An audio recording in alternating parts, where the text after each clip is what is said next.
Hello, mortals. It is I, the Grim Ruler, back once again to play the not Binding, it's the Curse of Strahd with my good friends Bard and Tips.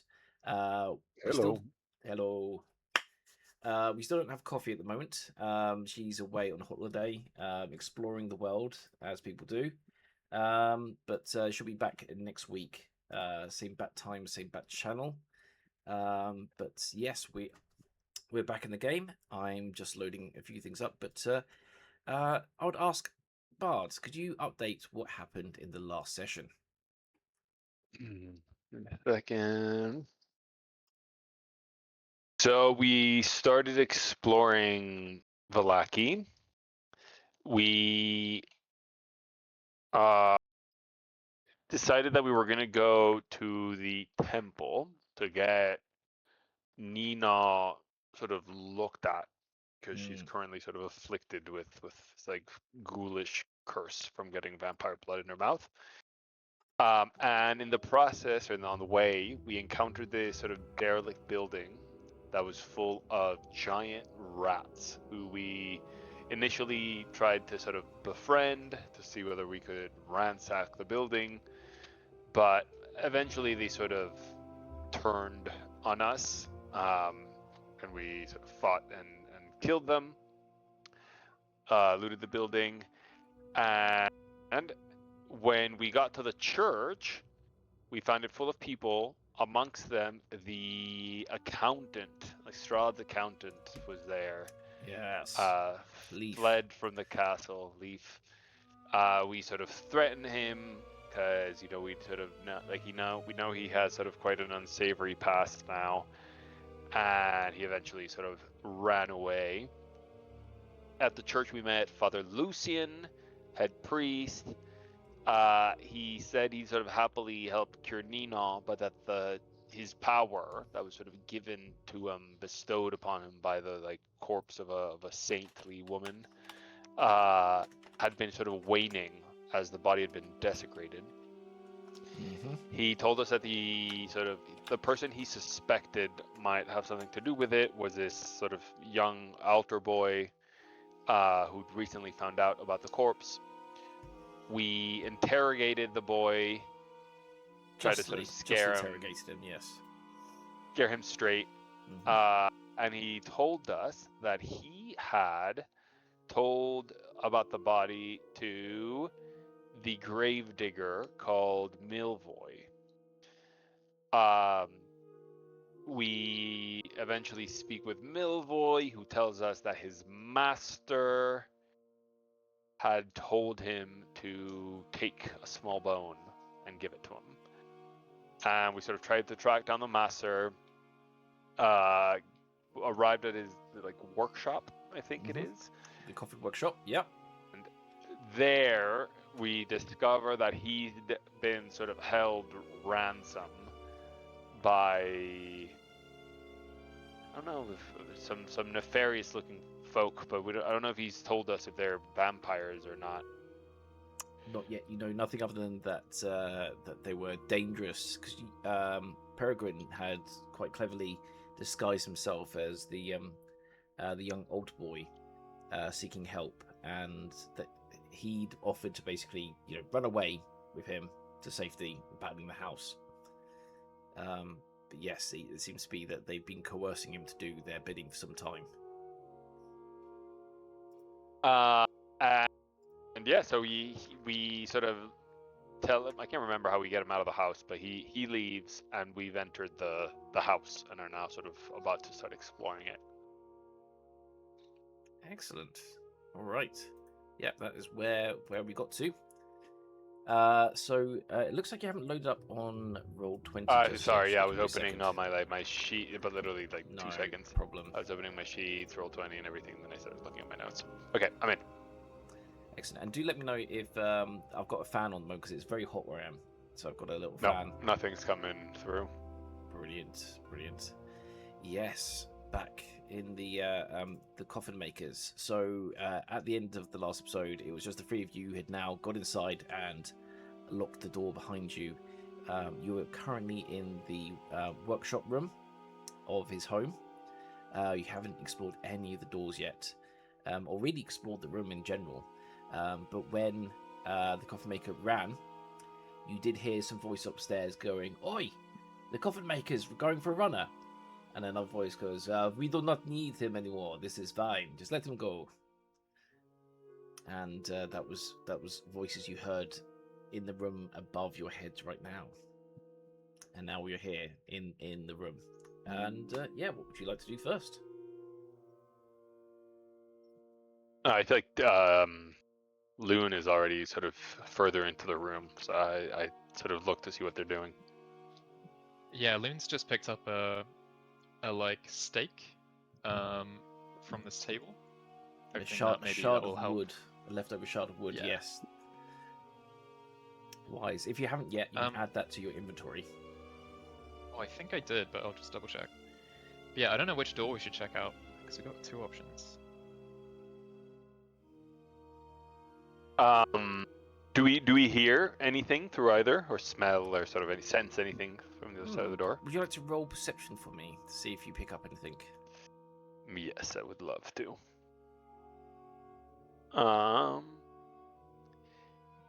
In fact, I'm gonna use not my wild shape, but my shifting to use a wild hunt, which is where Floki sort of becomes half an animal, and his sort of nose enlarges somewhat. His eyes sort of start glaring, like a cat's eyes do at night. They get sort of that mirror sheen. Mm-hmm. And it gives me advantage on my wisdom checks.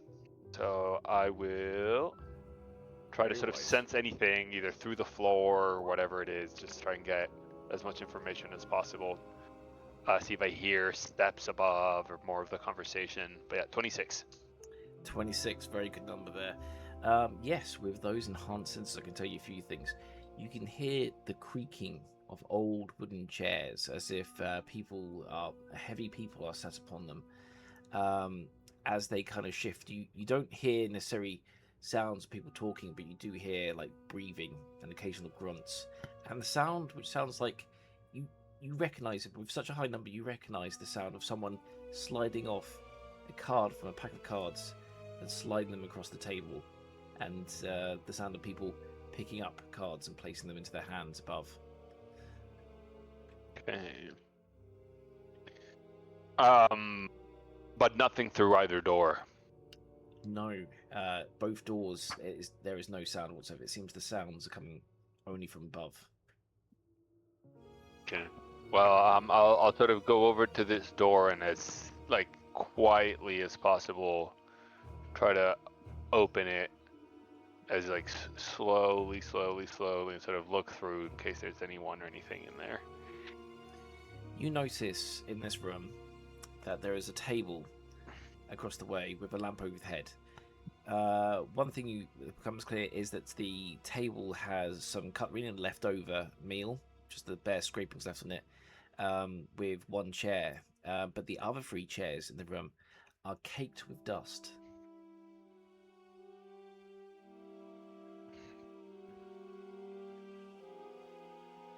And there's nothing of value in these cupboards or the table?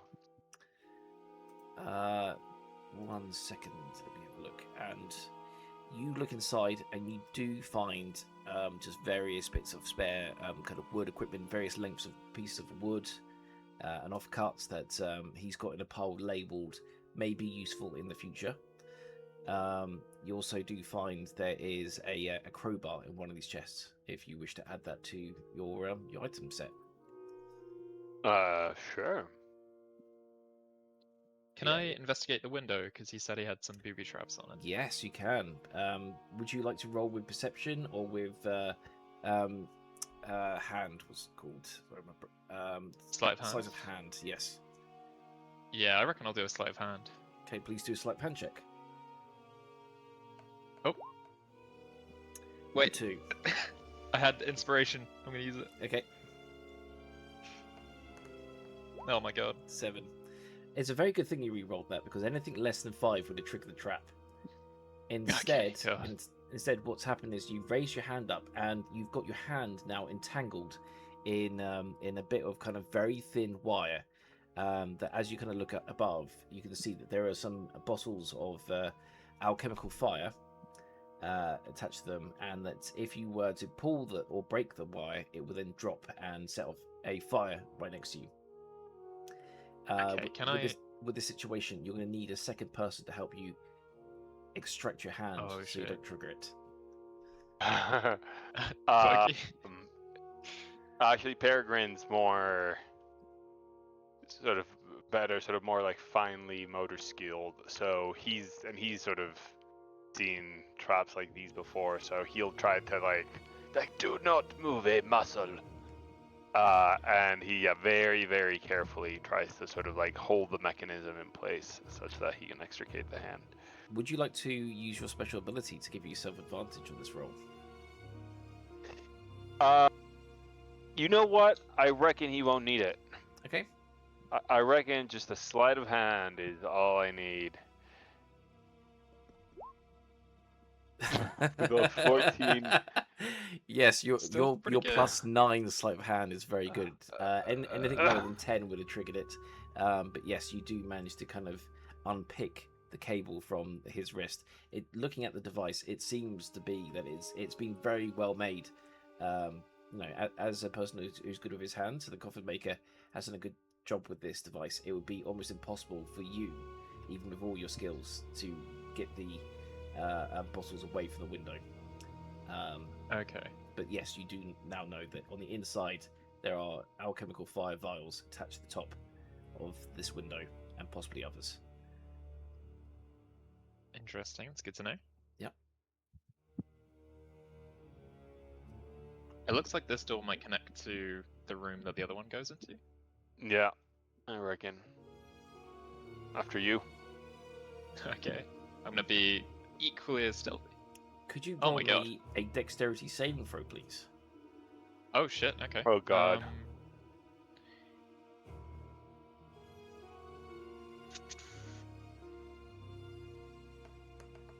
Hey, Nice. not bad. Very nice. Nice. Very nice. And it's very fortunate due to your height, because as you open the door, an axe comes swinging down above, Oh my god. flying just over the top of your head. If you had been a tall man, you would have received an axe straight to the face. This is entirely like a Home Alone situation you have here, and it just swings Okay. back and forth, and then eventually it comes to a stop. Okay, Peregrine, don't open any more doors. Leave it to us. Okay. You enter a room. So there's The another room door. smells musty, and it's full of coffins. Well, it makes sense. He does make coffins.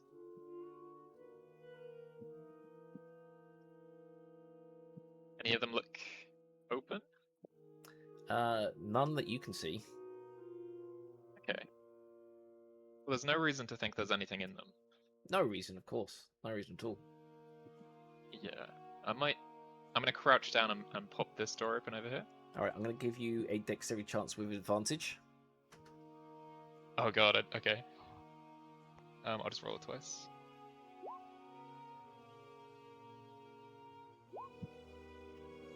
Very good. Sorry, that was Constitution, wasn't it? So what would it be with dexterity? My dexterity would be 2 less. 2 less. Okay, so it's still +10, so it's fine. In this particular case, when you open the door, it drops a net down from above, which lands on the floor. So you open up this door. Oh. Here, didn't you? You've opened the other door as well. That one doesn't have a let's, problem. let's pretend I opened this one. Yeah. The other Okay, door, cool. the other door won't have a problem. But this one here, a small net drops onto the floor there. You're welcome to take it. It's now a free net, but it was like another precaution is on this floor. Useful. Yeah, I'll grab a net if you guys want to have a look around. Yeah, I'm going to cast Pass Without a Trace, in any case, to try and make us as stealthy as possible, knowing that these guys are like playing cards upstairs, and if we're going to be sort of looking through these like caskets, don't want them like creaking or anything. So I want to have this sort of magical silence aura around us. Mhm. Nice. And still, I think I'm still under the effects of. Just a sec. It lasts shifting. It lasts for a minute. So assuming it's still within a minute of where we were before, and if it's not, I'll just cast it again. I'll try to sort of run through these rooms, looking at the caskets, making sure none of them are booby trapped, trying to smell, taste, feel them, and only if I feel like they're not trapped, I'll try to open them to see what's inside them. Sure. So you spend time almost like a dog, kind of getting down on all fours and kind of sniffing. Yeah, and exactly. kind of like feeling with your hands, sensing kind of the coffins. We're going to say that 10 minutes has passed by, and you have gone around and you have found that all the coffins just seem to be regular coffins. There's nothing you can tell that's strange about them. They're just plain piece of wood. No hoops with like wires in them. They are safe. And there's nothing inside of them? Yeah, you open them up and they are empty. They're very pristinely made, just like loving amounts of kind of velvet on the inside and decorations and such. Obviously, he has spent a long time working on these coffins to make them as nice as possible on the inside, whilst they look quite plain on the outside.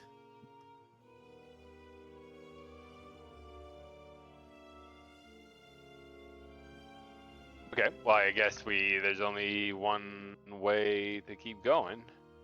There's another door over here. Isn't it going back where we came from? Is that?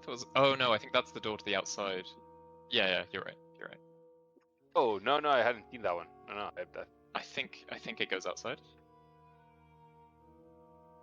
Actually. Are there any traps on the inside? There is another trap on the inside there.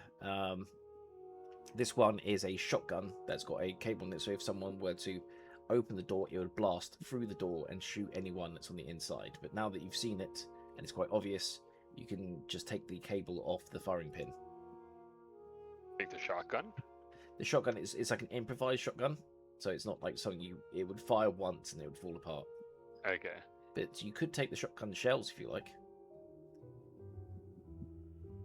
You know what? I'll take this shotgun knowing we get one shot out of it. And Okay. I'll take the whole... I'm going to take the whole mechanism apart and store it in case we ever need to guard a door. Sure thing. Would you like to do a sleight of hand check to see how successfully you managed to pick it up and not break it? Yeah. Cool. Another 14. Excellent. You managed to take the shotgun, so you can add shotgun to your inventory. Just add a note saying it's got one shot. Yeah. But you should be able to find. I should have maybe even more than one shotgun in the listings, so you know which one you find. There's a shotgun or a pump shotgun, double barrel shotgun. Do you have a preference for? This will be the regular shotgun, not the pump or double. Done. Congrats, you got yourself a shotgun. Mm-hmm. And yeah, so now that you've done that, the door is locked on the inside, and you've disarmed the trap so you can open up. And I can just let you know, if you do open up, it's just another way to the outside. Do you want to open it? No, let's leave it closed for now, but we know it's like a quick escape if we need one. Sure thing. As you've spent about 10 minutes looking around the area below, well, more than 10 minutes, you hear to the south, the first door you came into the building, you hear a knock knock, and you hear the coffin maker go, young lad, are you still in here? We must escape. I don't see you next to me. We're hearing this from the outside? Yes. It seems the coffin maker has returned. Yeah. Peregrine's like, oh shoot. And he sort of chin, you can see sort of his like throat sort of ripple, and his neck suddenly shortens somewhat as he like shapes it to be the shape and size of the boy. And he says, "I'll be right outside. Don't come in. It's not safe. I'll be out in a minute. Just head off into the woods and I'll follow suit." If you're sure, my boy, but I think you should be with me. But I'll wait for you outside. And if I see trouble, I'll do something. And he goes back into the forest. By the way, I love your kind of use of like altering your voice there. It reminds me of Terminator 2 when it's like, "Hey, Mum, how's Woofy?" yeah. Yeah. Yeah. So. But yeah, I reckon we shouldn't dilly-dally any longer, lest this man sort of puts himself in danger. This innocent man. So yes, you head up the stairs. So I will move your tokens now. If I can, I'm gonna have to just drag you one at a time. Did I pick up who? Where has Loon's character disappeared to? I walked back down the stairs. I was just on the top of the stairs. You see him? That's weird. Your character Yeah. completely disappeared for me. But there you go. You're back in the stairs now. Here, I'm gonna have Floki go first. Yep. So he's still under the like influence of that second shift. Mm-hmm. Do I, now that we're sort of like really close, I'm gonna do another perception check and see whether I discern whether they're on the like left door or the right door, how many of them there might be on either side. If I smell alcohol suggesting they might be sort of drunk, intoxicated, or anything that sort of might give his like hypersensing useful information. Yeah. Please go ahead. Good thing I did that with advantage because one of them was a crit 1, but the other one is a unnatural 20. Unnatural 20. Excellent. Through the door to our left, so where I'm pinging now, you definitely still hear the sounds of cards being played and chairs creaking, but you can hear a few more kind of like grunts, like people are just like non-verbally gesturing to each other in the room to like pass the cards. To the other direction, where I'm pinging now, you hear the sounds of what sounds like kissing, but also oinking. This feels like that scene in Baldur's Gate 3. I know the scene. I am going to like Peregrine. So Floki's gonna sort of like relay this information, and Peregrine does like a and he's gonna set up the shotgun trap on this door. Okay. Over here. This is ready or not style. And then, well, since we're still sort of under the influence of Pass Without a Trace, like super stealthy, I reckon if there's sort of like smoochy noises from the right, we might be able to sort of go in there without being seen, as whoever's inside will hopefully be distracted, and we might get a jump on them. I mean, I'm terrified to see like what the heck scene we find in there. Yes. But yeah, he's gonna very sort of like stealthily open the door and like assess the situation, I guess, once he sees what's inside. Okay. So you just want to open it just a crack, do you? Yeah. So can I hit the button of the door? I'm afraid to I don't want to trigger yes, you anything. can. I would like to roll a stealth check to see how silently you open that door. Okay, so while under the aura, each creature has a 10 plus stealth check. Okay. So it's Oof. a 19 plus 19. So Oh it'll my be 38. You open the door. Go ahead and click the tick. I don't open the door, I become the door. I become the wind going through the keyhole. what you discover is that Henrik, the coffin owner, has kept that door extremely well oiled. That like you don't hear a sound as it opens as you look inside, and because of your stealth skills, you catch these creatures you see inside completely unawares. Their mouths are locked, their eyes are closed, as you perceive a were pig and a were rat doing the tongue dance. Oh my gosh. Christ, I don't. Like, it feels rude to like attack them, but I guess we can assume. Can you remind me what because it was in my notes. The man that lives here. Henrik. That had these. Yeah, Henrik. These people just like barged into his house and like threatened him. Yes, they did. They barged in. They overpowered him, and they for his own safety, they made him go out and spy on the church and give them information. Okay. Do you reckon we can sort of I don't know what game this would be, but any sort of stealthy sort of game. Could I go in there and just like split the throat of one of the two before the combat starts? Oh my god, that's so awful. So like while they're Yes. sort of like smooching, just come out from like behind and just like Totally. give you one of them rolled extremely high a stealth red check. necklace. These floors are just like without any kind of creaking noise. You can walk up, and you can just roll for an attack. And I'm going to say that, given these creatures, it's going to do double the damage. Okay, so yeah, I go sort of up to this one over here. And do I just roll for damage, or do the whole attack roll? You're going to definitely hit because they're completely unaware. So you just roll for damage, and it's going to do double the damage. Okay, wonderful.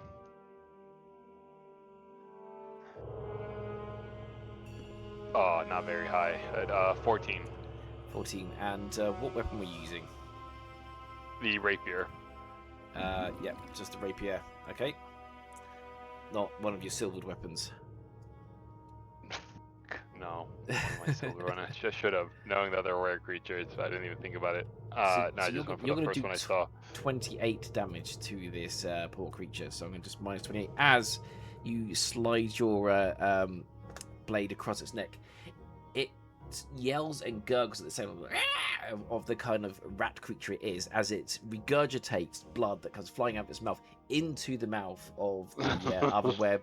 He's just like as his mouth is filled with blood suddenly, as they break contact and they turn around in surprise to find you there. The one that doesn't have his throat cut, he's just like, what are you doing here?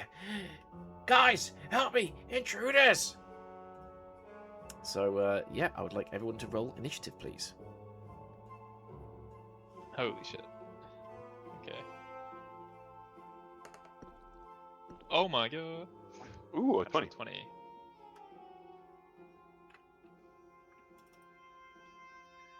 He really is sneaky.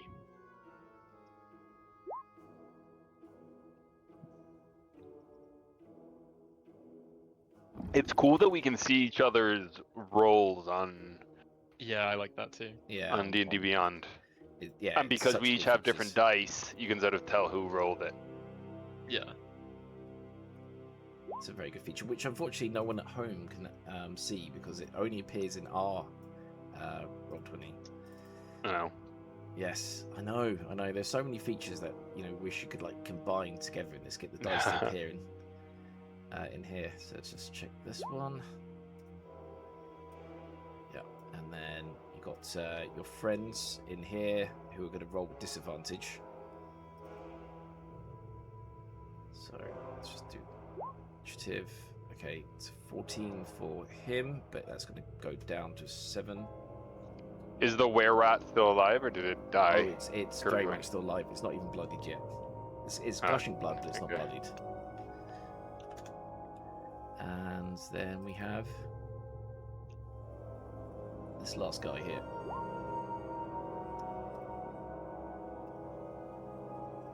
who's already taken a bit of a beating.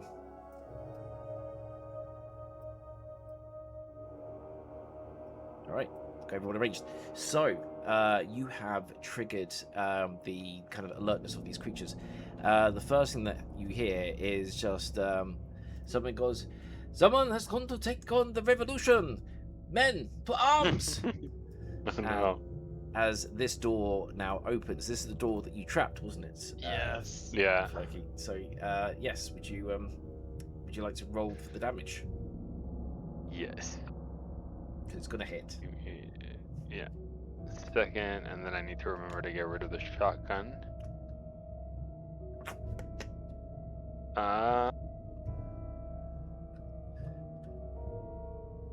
Roll? No, it's not rolling. Oh, there we go. 15. 15. As this rat, which some of you may be able to see over here, he's shot by the shotgun. He's going to fly across the room, smashing against the wall on the far side, and he's going to take 15 damage. But he's not yet bloodied. And the shotgun sort of like explodes with it, right? Like exactly. It just shatters on the wall. Harmless kind of like shards of wood over Loon and his dog, but just like the entire force of the pellets just hit the rat and fling him over. Yeah. But we're now over with a really high roll. Is Peregrine. Peregrine hopes to be able to finish this guy off. So he starts his sort of like ritual dance with his swords. And I've finally written down the actual sort of steps of everything, because now that I have 2 attacks, it actually sort of like changes things a little bit. So I can do up to 4 attacks, but what I didn't know last time, and I've confirmed, is 2 of those attacks don't have the +5 modifier from. So, anyways, let me start. Because they're on the offhand, yes. Yeah. So how many attacks can you do in all? Sorry, how many was that? So it's 4 attacks. Yeah. So the short sword first. Yeah.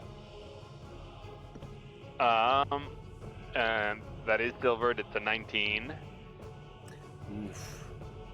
And it does maximum damage, 11 silver damage. So 11 times 2 comes to 22 damage with the silver weapon. Yeah. Massive damage. It is officially bloodied. Okay, now I have advantage on my next attack. So I'm gonna roll twice. 1 and 2. A 23. Which does 14 damage. Yes. Tell me how you kill this female were-rat. Quite disappointed that that first sort of slash didn't work. I put both of my hands behind the short sword and just embedded in the throat and just put my whole body into it and just like the whole head sort of is cleanly split off the body as I grin with satisfaction, and I take a step forward, and I, with my 2 other swords, I just sort of like do quick double slash, and these will be without the modifier. Yes. So it'll be 14. Oh, that's too bad that it's on my bonus action, because then I can't smite. But that last one is. So I'll tell you, because these rolls aren't correct. It is a. Oh, yeah. So then I haven't rolled the damage. That's why. So it will take. The damage, for whatever reason, sort of bugs out. I have to hit it multiple times for it to come through. Yeah, definitely. So 2 in total. So 1 times 2. And this next one is 5 plus 6, 11, 22. 22 damage in all. Okay. As you. So 24 in total. 24 in total. Sorry, I will minus number 2.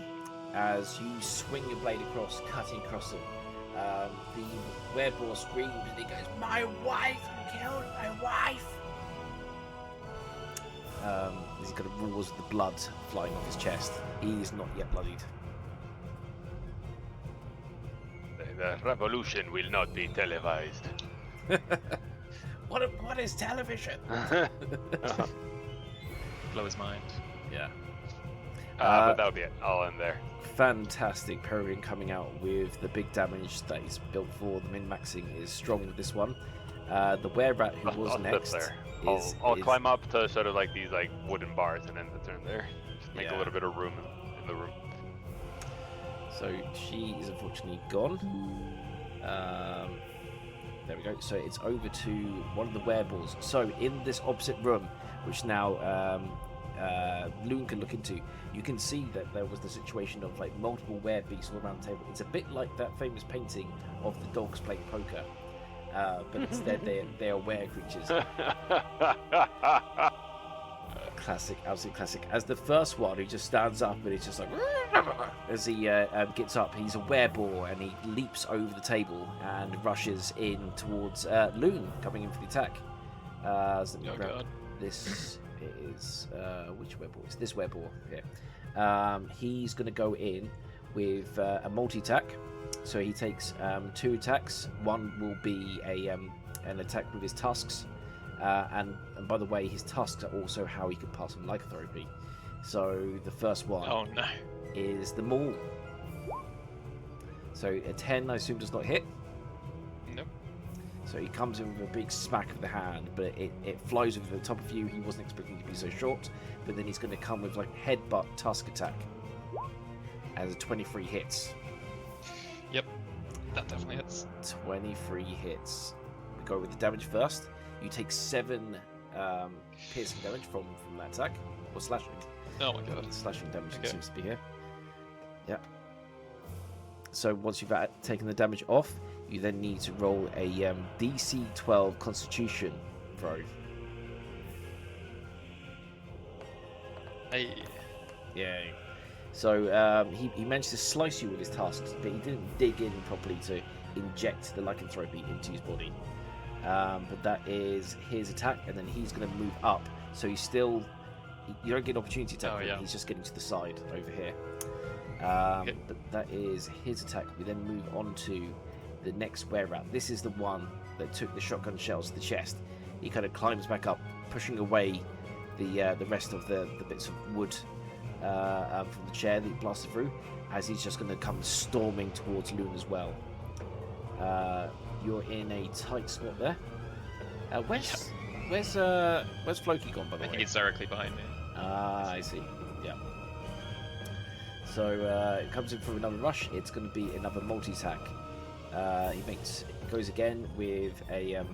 Actually, I'm going to change my mind a little bit on this one. Instead of that, whilst he's still on the floor, he's going to be going with a crossbow attack. So he's going to go 2 crossbow attacks. First one is a 13. I assume that doesn't hit. Nope. And goes in with the second one, 17. Nope, still doesn't hit. So he fires 2 Hits my crossbow shield. bolts, and yeah, it bounces off his shield, doesn't do anything. We're then over to the which wereball? Ah, it's the wereball that was attacking Peregrine. So angry that you've gone and attacked and killed his loving wife, this one screams as well. He's also going to go for an attack. He's got multi-attack as well, so he can make 2 attacks, one using a javelin or a tusk in combination. So he is going to go for the double javelin attack. So which one is which range of melee? So does an 18 hit Peregrine? Mm-hmm. It does. Just out of curiosity, I read a cool house rule. Yeah. I don't know if you want to use it. It's called the glancing. It's because I have 18 AC. Yeah. It works obviously for us, but it also works for the enemies. But it's called glancing blow, and it's like if you actually hit just on the armor class, it's half damage. As like the idea being like, it creates like a moment where you're like almost parrying the thing, but still taking some damage. But I don't know if it's something I that really you're, like the idea, because that's very much like what Daggerheart has, where it has various levels. It is a weird thing of D&D where it's all or nothing, but yeah, I'm going to keep it to these rules as that's the rules we've gone with so far. Yeah. So you're going to unfortunately take the full damage of this, 16 piercing damage. Oh. Okay. Big hits. So he does 1, and then he's going to whip around the javelin again. He's going to come for another javelin attack, which is a crit fail as he loses the javelin. That is the werebore over with. We're now over to Loon, which you strangely have 2 rolls on, but I'm just going to get rid of 1.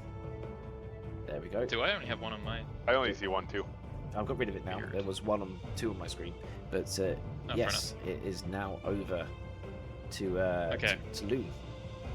Loon's gonna close this door, and therefore he can go over here without getting the opportunity attack. Oh, nice! Smart. I think Loon's gonna climb on top of this crate using their movement, and then I'm gonna cast. I don't think they're gonna take extra damage from it, but I'm gonna try and cast Word of Radiance, I think. So before you can do either of those, you're going to have 2 opportunity attacks against you. No, because he closed the what? door. I closed the door. Oh, you closed the door. Sorry, I missed that. Yeah. I've got a glitch in my turn order here. But yes, carry on. Actually, I need to be closer, so I'm gonna move here instead. And I'm cast Word of Radiance, so they have to make a Constitution 15 saving throw. Constitution 15. So what was it? Constitution 15 Con saving 15. throw. Yeah. Yeah. They fail. Excellent. Okay. So I'm level 5 now, so they need to take 2d6 radiant damage. 2d6 radiant damage. Wow. Yeah. Do you want me to roll that? I've got it here. Okay. 2d6. Let's roll. Oh my god. Maybe you should have rolled. Very sorry about that. But, takes radiant That's insane. damage. So -2. All right. So that's your main attack. Are there any bonus actions or anything you're going to do? No, because they'd be spells as well. And is your dog going to attack? Yeah. Get that Definitely. attack in. He's between your legs, so he's kind of safe. What's the hotkey to see their stats again? So on Roll20, you're going to have to go all the way to the extras panel to see the stats of your dog. That's okay. Actually, I've got them here. So it's in the main box on the bottom right, on the top extras. Cool. Okay, so melee attack +4, reach 5 foot. It's 1 slashing damage apparently. So Yes. 20 plus 4. Does a 13 hit? 13. Let me just check. I don't believe it does. No, it doesn't. Okay, no worries. That's my Good go. try. Good try. All right. I've still got some strangeness on my screen, but I believe it is now Floki's turn. No, it's sorry, I'm like just tabbed out and I've lost it.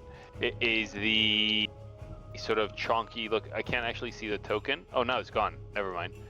I thought it was like a lion or something. That was. Yes, there was, but yeah, I've got some very strangeness happening here. Okay, well, I mean, I'm happy to go. I'm going to refresh my screen quickly because I'm getting people doubled. There is definitely something broken about Roll20 and its list, so bear with me. But I do know who it should be, and it should be.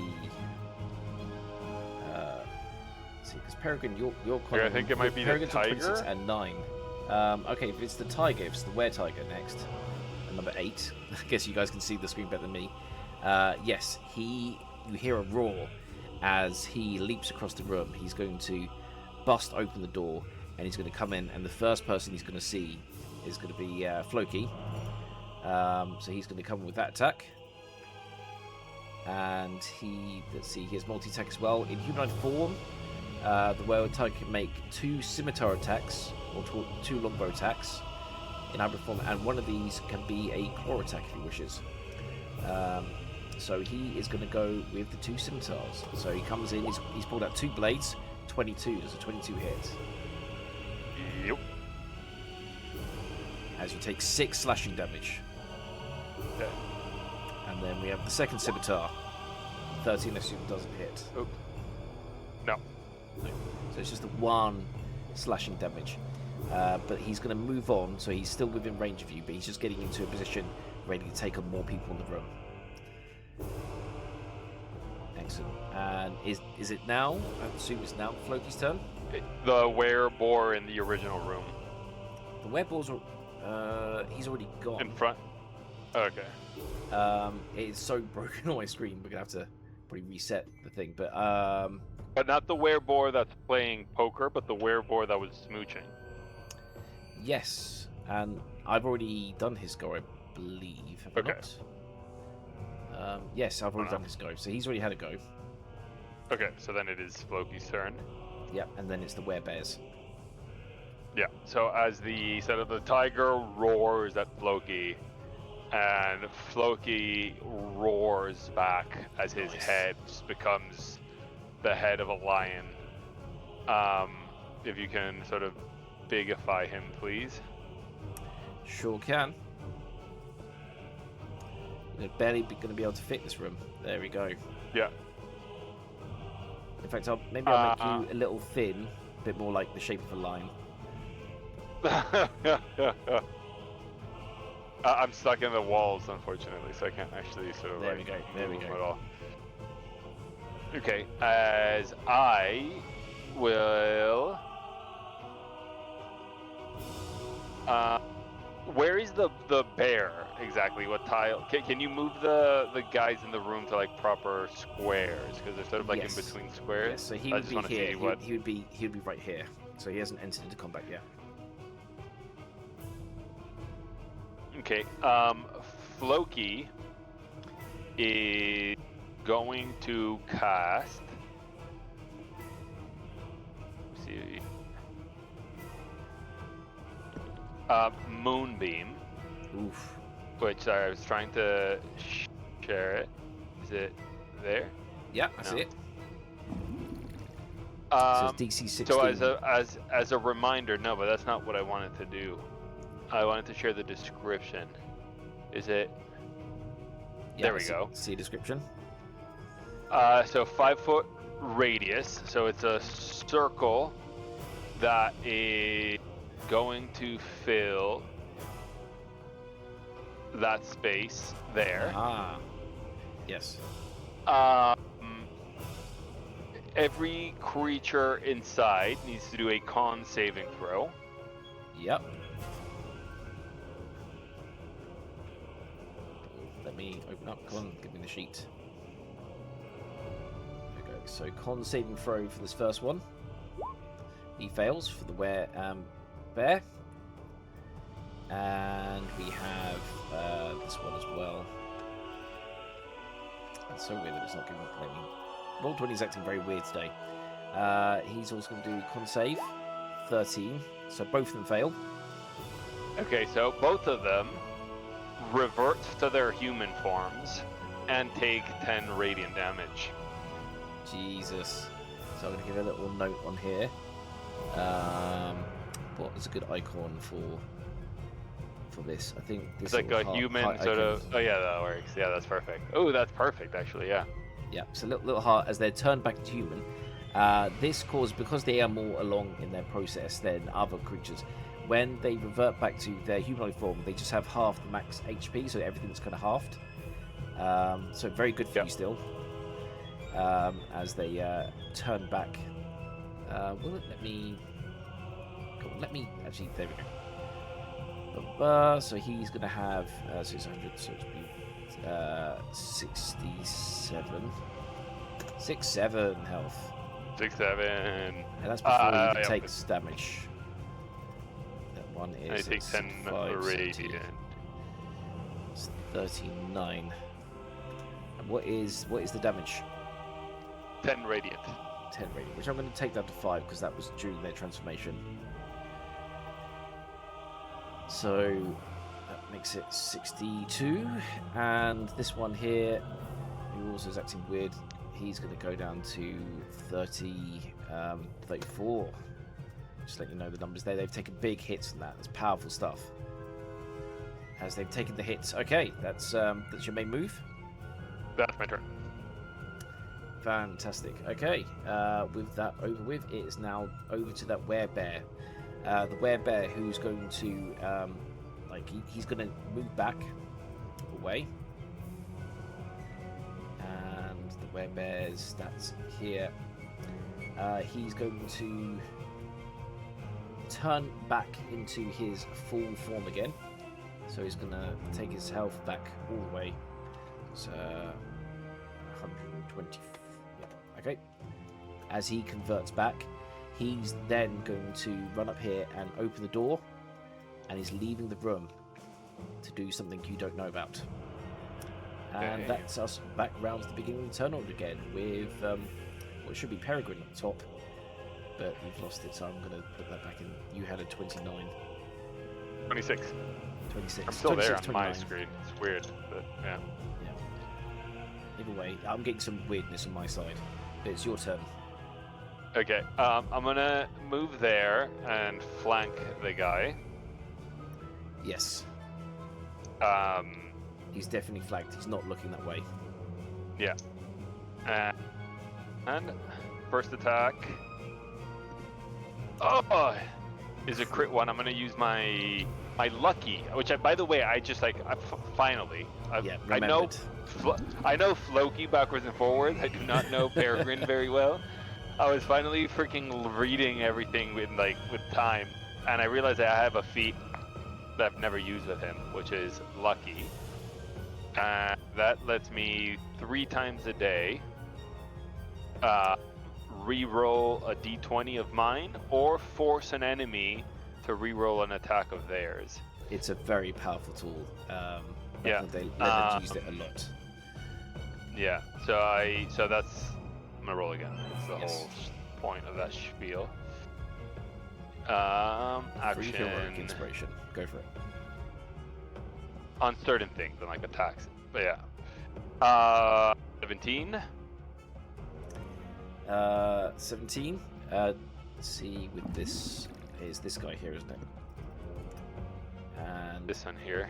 17, yeah, he does get hit. Oh, It's a hit. well, it would have been with advantage anyway. So no, I'm not going to use the lucky because I had advantage because I was flanking. Okay. Yes, wise to do that. So yeah, you would have hit. Okay, so that does 16 damage because he's silvered. Yes. As he screams, you rake his back, and you can see sparks appearing as the silver of the blade kind of connects to the flesh. Now, one thing I should remember to do with these is every time you roll, you attack with a silvered weapon, you've got to roll a 1d4, and if you roll a 1, then it gets tarnished. So if you'd like to roll, if you can roll it twice, just for the last 2 times you've attacked with it. So 2 and a 4, not tarnished. But their bodies react badly to silver. Yeah. So I'll roll again. Yep.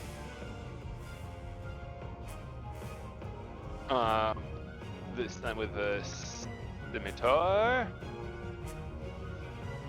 which is a 23. I'll roll again just to see if I have advantage because it would crit, which I don't. This one does. Ignore the 11 because it's 6 times 2, 12. Because this is with my. Sure Nick. thing.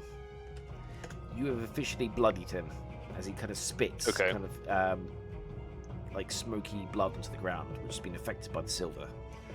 Okay, then I use my second attack, capital A attack. Yep.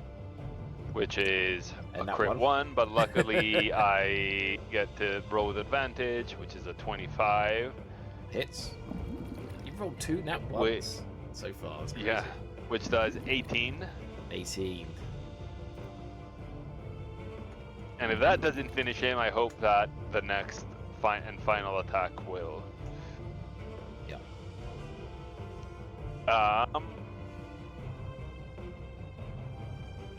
You know what? Instead of bonus attack, I'm gonna use one of my divine smites.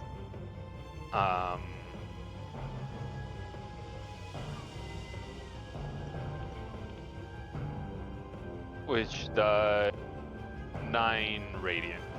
9 radiant. Great. Taking the 9 off. So is that your go complete?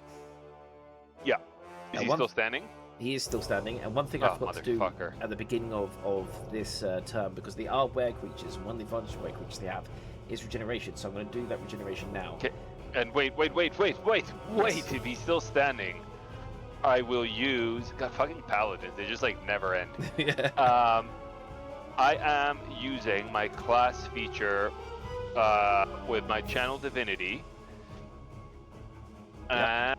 And I will do... how's he looking? Is he, like, on the border of dying, or does he still look sort of, like, reasonably fit? He looks like he's a little bit into bloodied. Okay, I'm gonna use Dow's Crush, which is the like genie subclass thing that I can do. It's one of the 4 things I can do. Yeah. So the like planks on the floor sort of become almost like imbibed with energy as they just rise around him and wrap him almost like the face of a snake. And he has both the grappled and restrained conditions. Wow. What does he have to roll to try and get out of that? A DC 13, I believe strength or dex. Let me check, but either. So which one is it? No, like I think it's like he chooses. So it's Maybe it's DC 13 strength or dex. strength save. He does a 23, so he gets out of it. And he's No, like- but only no. So he's automatically grappled by this. Like, Yep. There's no check. It's in his turn. If he wants to use it instead of an attack, he wants to try and escape. Then he rolls. Yes. But this is quite powerful because like it doesn't give like it's unconditionally grappled. Right. But he can still attack whilst grappled. Well, he's restrained. Let me see what restrained. That give him a disadvantage. While you have restrained, your speed is 0. Attack rolls against you have advantage, and your attack rolls have disadvantage. All right. But was that the end of your go? And that is the end of my go. Sorry. So he's going to use his first turn to do that break, as you saw there. So he's broken free. And he is going to take the disengage action. No, but he can't do because like his action is breaking free. Ah, so his action was to break free. He rolled and he broke free. So it means there can be 2 opportunity, or including the dog, 3 opportunity attacks on him, as he's going to back away. So he can get up to. Let's see, how many feet can he go? I think it's 30 or 40. Oh, Christ. Where's he? 30. Oh, in hybrid form, 40. Yeah, so he's in hybrid form. So he moves all the way. So it's 25, 30, and he's going to get up on the woods, and he's going to get to a distance away from you. But you, Okay, well, let's all see if 3 he of you get to doesn't do die opportunity with all the attacks. attacks. Yes. Yeah. Does a 15 hit? 15 meets it, beats it. Oh, full damage. 22. 22. He's still up. Christ. I Chonky. that bite is that I thought that was gonna roll to hit, but it didn't, so I'll just do that. Yep. So that'd be 1 damage either way. His max. Oh, but it's doubled because it's critted. Yes. What did I? Fuck is 12d0? What the? How did that happen? That's the most insane thing I've ever seen. Yeah. You roll 0 12 times. And I meant to do that.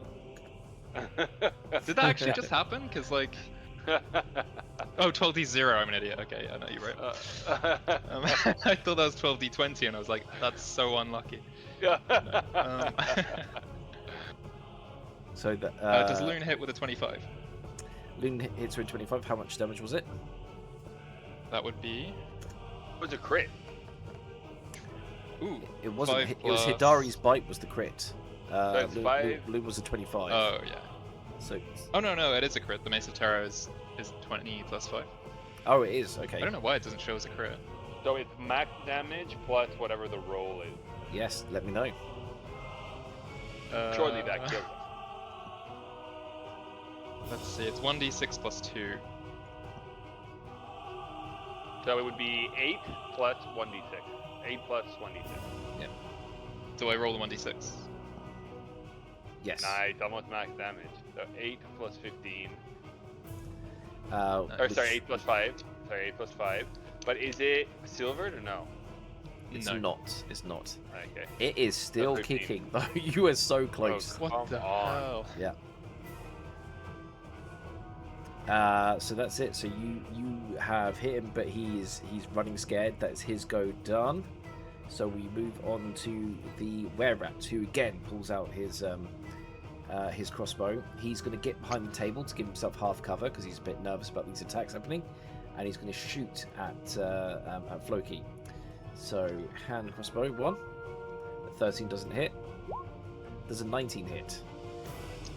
Yes, you got 18 AC. So you take 5 points of damage. Okay. And that's on my 10 HP. Would have been 15. And so now it's minus 5. Okay. Now it's Loon's turn. Alright. This guy hasn't been hit at all, right? The No, tiger? but the one on the far other side, he's been hit a lot, but he's hiding in the other side of the room.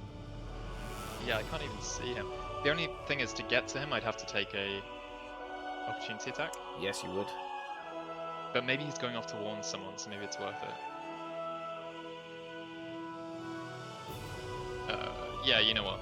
I'm gonna pick up his wife's head, and I'm gonna cast Speak with Dead, Yeah.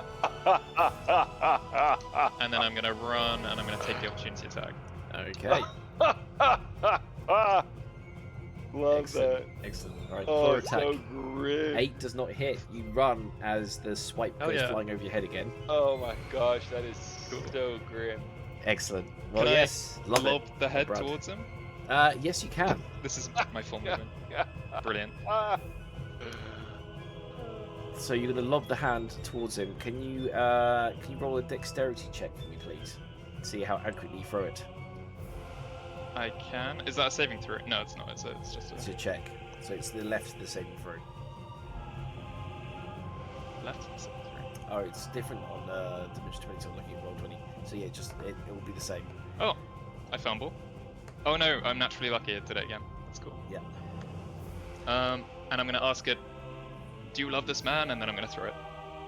And it flies as the head goes flying through the air. I'm going to take the character here. So this head goes flying through the air, and it goes, yes, yes, with all my heart. All 6 of my children love him too. As it flies across Oh my god. towards him, as the boar guy turns, he sees the severed head of his beloved, and he's so overcome with emotions. He goes, "I love you too." As he opens his hands with the 15, you throw it. It hits him for 1 damage, and it kills him. Wow. Bonks into his head, and with a smile on his face, cradling his dead wife in his Aw. arms, he falls forward and is dead. Nice one. Brilliant. By the way, the spell, if you want to bring up the information, you've got the Speak of Dead already up there. You can ask it 4 questions, which means that the severed head is still alive as it's looking at its husband, crying, and until you ask the other 3 questions, it will remain alive. So grim. Nice. So that's your main action. Anything you want to do, bonus action or with your dog? Nope. I'm done. Great. Right, we move over to it's Loon's go, the were-rat's gone. So it is the were-tiger. The were-tiger is like, scoundrels, murderers, you will not stop our great and noble mission. As he rushes towards Paragon over here. And if I An can get opportunity attack. yes, from Floki. Extra lion. Plus 5, no, plus 6. So a 1d20 plus 6, which is It plenty. hits. And Rend does 1d8 plus 4, which is 11 damage. 11 damage, great. But it's just 11 normal damage. He's going to rush You're forward, normal. and he's going to go after Peregrine because he's seen you kind of like helping massacre his friends. He's again going to go for a scimitar attack first, which is 24, which hits, doing 6 slashing damage.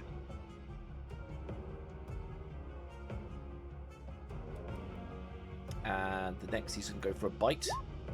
Does a 17 hit.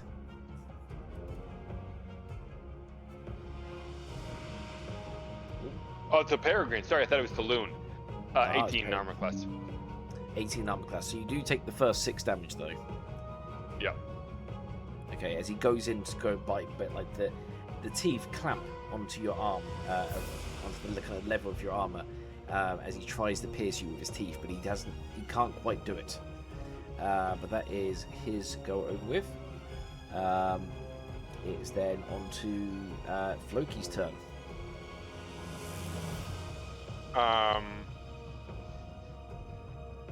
Floki reckons whatever's happening on the east side is taken care of, so I'm gonna go. Oh no, because my moonbeam is still there. Fuck. Yes, it will turn you back into your normal form. No, I'll rush after the tiger. You rush up to the tiger? Going. No, I'll do it there, so I have advantage actually. From there.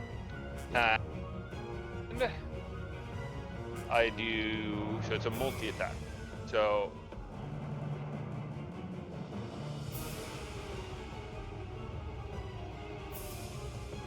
So An 11 plus 6. Yep. So it's 11 plus 6, or both of them. Yeah. No, that's 11 plus 6 are the first one. Yep. And then the second one is 12 plus 6. And then the 2 attacks it does. Because it does hit. Yep. Yeah. 1d8 plus 4. So it's a 6 plus 7. 6, 7. 6, 7. 13 Takes piercing 13 damage. As you No, rake, slashing damage. slashing damage as you rake his back. Fantastic. Yeah, that'd be it.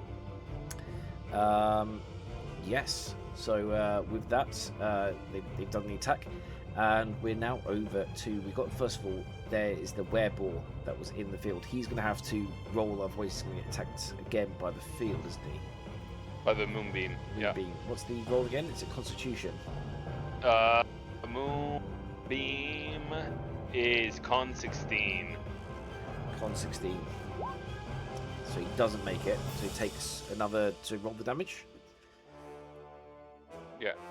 And he'd be reverting back to his human form. He already is. Yeah. 17. 17. Oof. 17. Painful. He kind of screams at that, and he's also going to run and leave the room. And yeah, so he did he have any long range attacks he could have done on the way out? Quick look. It's the wereball. No, he doesn't. So he leaves the room, and he's going to give a help to the werebear, which you hear screaming as he's smacking the wall just up here. Right, pinging now. And let's see how he does on a strength pass. That's the werebear. He's smacking the wall like as if to pierce Smash through. it through, Like yes. Okay. An 18, so he manages to break his way through the wall, and he's going to come into this side. And as he does so, he sees Loon over there, and he's going to go rushing in towards Loon. And he's going to go now. He's used one attack to break the wall, so he's going to use. He only has the one attack he can do, so he's going to rush up and he's going to try and bite again, but does not succeed to hit. So he falls short across the wood and fails to bite you. So like, you snatch your hand out of the way. So that is the werebear over with, and yep, we're back round to the beginning of the set again. I think everyone's had their go, haven't they? What's the where Tiger's had his go? Yeah. And the were rat has had its go. Okay, it is back round. So everyone, all the lycanthrope, they gain some health back. Because their rejuvenation is crazy. So he is 2. On my screen, the token now occupies all the room. It's like 12 tiles across. I don't know what happened, but it. Which token? The tiger is now. Look, I'll paste it on the Discord. Yeah, where is it's he? just I'm like- getting some weird things from Roll20 today. Look how the tiger looks. I cannot see the tiger. He just vanished on the screen. Oh my- We're dead, guys. Yeah. Total body weight. Like it regenerates, and now it fills the room. Yeah, you haven't witnessed my final form. Uh-huh. That is weird. Roll20 is definitely breaking today. Alright, he's back. This is where he was. Who did I miss out? You get your help back. Alright. So yeah, all the surviving ones have had the rejuvenation pass, and it's back over to Peregrine. Okay. Peregrine looks over his shoulder and realizes, it's a matter of time before Loon gets overpowered. And so he is going to cast for the first time. I had this spell and I thought I'm going to be using it all the time because it's so cool. And then I've never actually used it.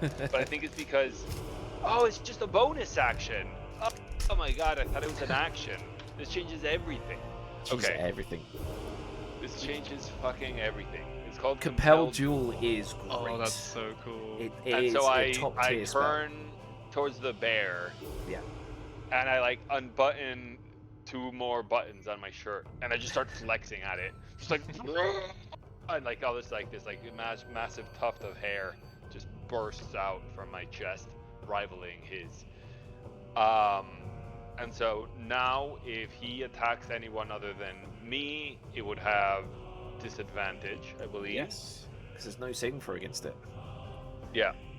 And so I just sort of look at him and I outbear him. I get a bit of a belly as I do this. Your chin becomes extremely well chiseled. You just like, he's like, you can't look better than me. As he's fully intimidated.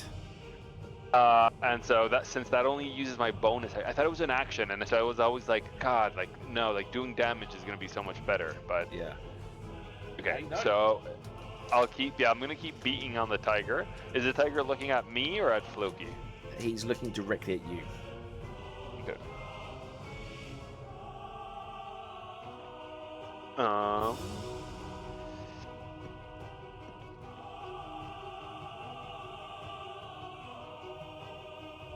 23, and then as a bonus, as my second attack, a 27, and then as the nick, it's an 11. So I think the first 2 hit, the last one probably doesn't, unless his armor class is 11 or less.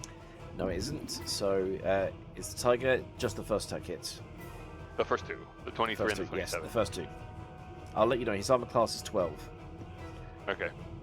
So that's 22 damage. Yep. And 10 damage. And then I'll see whether it gets tarnished. 4 and 2. Now we're good. Yeah, all good. All good. And that's my turn. Great. So with that over, we go back to the wereball that has... Is it really that wereball? No, it's this... That's so weird. Okay, my orders have disappeared again on my turn order, so I remember which order it was in. It's the were-rat first. The were-rat, he lines up in position again. It's completely broken at Roll20 today. It's every time we reset the order, it just changes again. He is going to multi-attack with a hand crossbow. So crit 1, his crossbow fails, and it breaks. And that's going to force him, he's going to go cast this, and he drops the crossbow, and he's going to scamper off to another room. We are then over to, it's now where tigers go, I believe. That's how it was last time. Yeah. And then it's going to be Loon, and then it's going to be Flicker. So where tiger is next.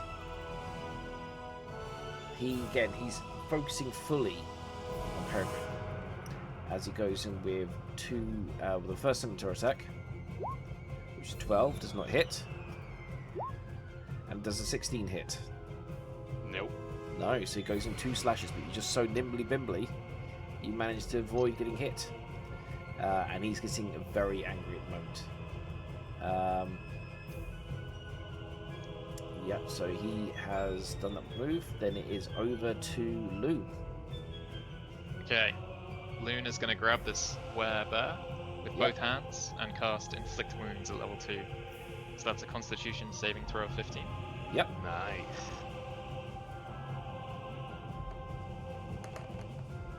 That's damage, but they have to fail the Constitution saving throw. He failed. He succeeded. He succeeded.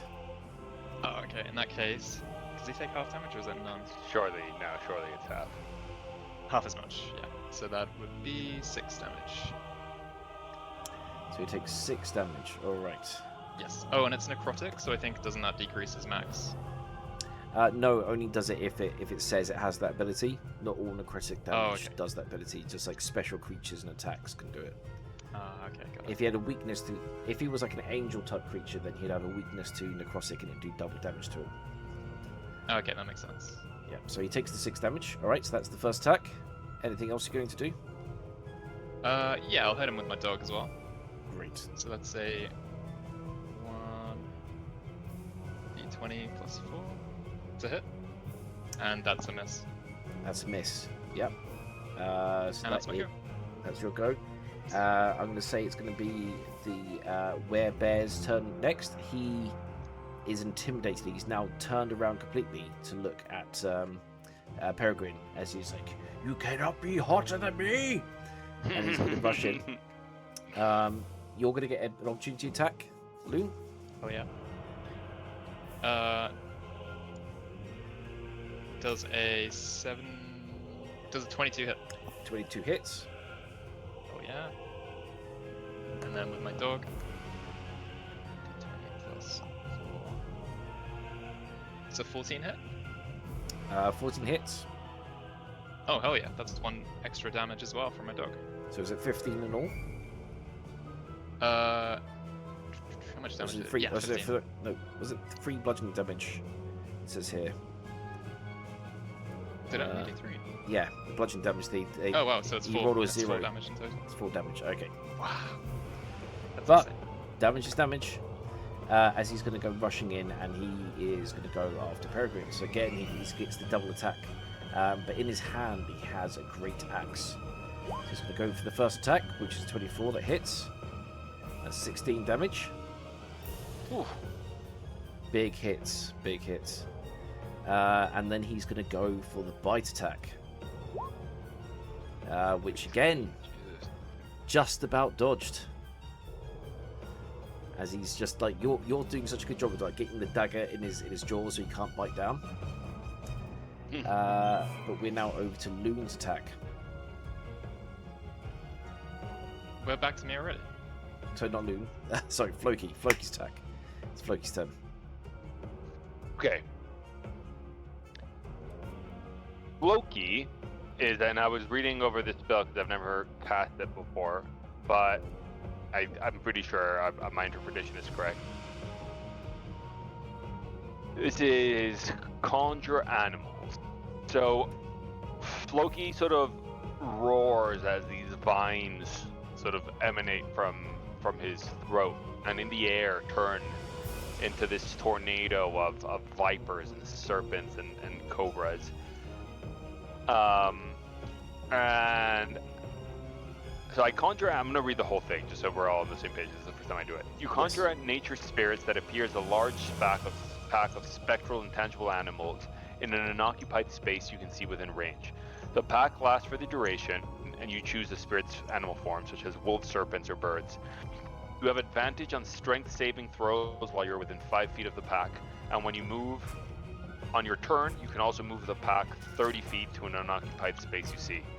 Whenever the pack moves within 10 feet of a creature you can see, and whenever a creature you can see enters a space within 10 feet of the pack or ends its turn there, you, and here's the important bit, you can force a creature to make a dex saving throw, which to me lends me to believe it won't attack allies. Like I choose. Yes. It doesn't say you you do, but you can do it. Yes. So I am going to throw these snakes to sort of fill sort of like this space here.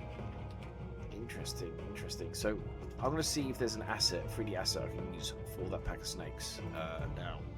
1 second. And I'm assuming it says a large pack of snakes. I'm assuming it's a 2x2. Yes, it is. So are they? So I've got a swarm of poison snakes. That might do perfect. well. That's exactly what I need. Oh, I just see it as like a... Oh no, there it appears. It's just taking a second to load in. Right, let me make it full size, and then I'm going to give you control over it. You can just put it there for now. I mean, yeah, I think I can set it to be that you can. Oh, and it's exactly what I needed. I said poisonous snakes and cobras, and you got all of them in there. Yeah. That's how we roll, man. That's how we roll. So nice when things just work. So we're going to give that to. Hopefully, I think this is the one. Save changes. Right, can you move that one around? Yeah, beautiful. Excellent. So move it to where you want it to be appearing. There. Yep. So it rolls into that corner of the room. And so they bunch of snakes. Yeah. Need to do Dex 16 saves. Yes, on just the bear. And the tiger. Tiger's not in range. Yes, he is. Anything within 10 feet of it. So it's actually a huge area. Like this spell is crazy. God, yeah. To be fair, it's like the signature spell of the druid, which I just like finally got. But it actually affects like that area. Yes. That is wicked. Alright, so he's going to go for a dex save. So it's first of all, it's going to be the werebear. He gets a 19. Passes. Success. So he nimbly dodges the them, and then we go on to the. Oh, and I guess they don't take half damage. That's unfortunate. Yeah, so it's one of those ones where they either take it all or nothing. Yeah. So you get caught. Is a 15? Is that enough? Or is that fail? Fails. No, it fails. 15 fails. Wow, it's so powerful. And it takes 13 slashing, I think. 13 slashing. Fantastic. All right. So he's taking his things. That is Loon's go. And you know what? I'm gonna actually move it. Well, the thing disappeared. I don't know why, but I'm gonna move it there. Yeah. Which makes it just a little bit bigger. The area, and it still reaches. That would be. We would still reach the guy. And then I'm gonna move. I want to make sure I protect Loon from any sort of protecting your healer is a smart move to make. Shenanigans. I'll move there. Yes. Now this spectral. And that'll be. These spectral snakes. Can they be destroyed by someone who hitting it? Or is I it don't just think so. It just seems crazy. You conjure. It's concentration. If they attack me, like I could drop it, but otherwise duration, yes. It's just like the moonbeam, like it's like by attacking me, they can get rid of them. Yeah. If they break my concentration. All right. I'm just going to do a quick bit of calculation on here on the next move because it's now going to move over to the war bear, who's behind the hole in the wall there. So it's 10. Oh, I didn't realize that like there was a hole in the wall there. I didn't even. Yes. Because we can't see through it. Yeah, it's just. Oh, so then actually, if there's anyone within 10 feet. Yes, I'm about to do that. No. Actually, wait 1 second. I wish I could take it, but I want to be like actual about it. It says, whenever the pack moves within 10 feet of a creature you can see, would I have seen him? I don't think I would have from where I was. You would have not seen him. Yeah. No, so they wouldn't. Alright, the boar is going to do his maximum distance to end up over here. as he comes in for attack against Floki. So there's going to be a wereball up. He's again going to go for multi-attack, so he's going to go for Maul. An 18, which I assume hits. Meets it. Beats it. 14 damage as he's come fully charging in. Man. Okay, In so fact, let me get rid of all let me my see. temp He does HP. because he does an extra 2d6 damage because he comes running in. So he did that attack, and then it's another 2d6. So did you add that damage?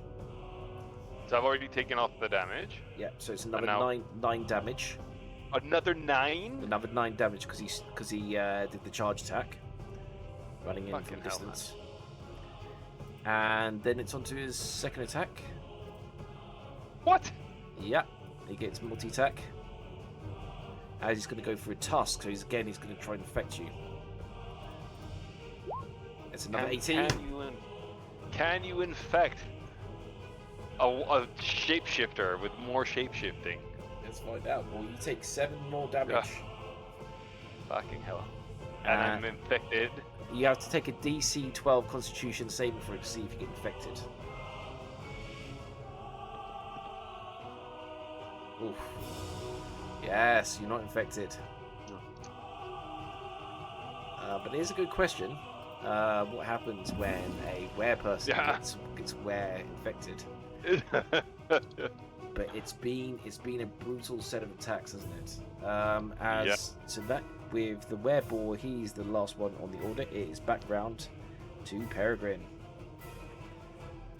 Right. He is now within 10 feet of the snakes, so he needs to do a dex saving throw. Yes, this guy. Fantastic. All right, wereball, dex saving throw. It's a 3. He's definitely hit. Yep. So he will take.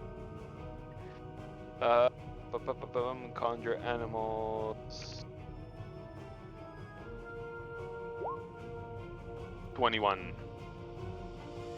21 damage. This Big spell hit. is nuts. Yes. You have to throw harder things at you.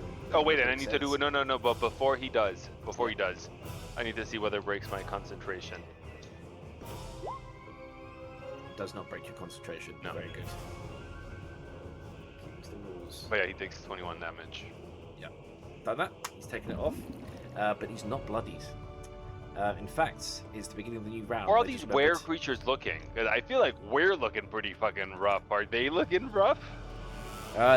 Some of them are looking close to bloodied. Close to bloodied? All of us are bloodied. Yeah. It's just that's the way they're looking at them. But you have killed 2 of them. You're whittling them down. Christ. Okay.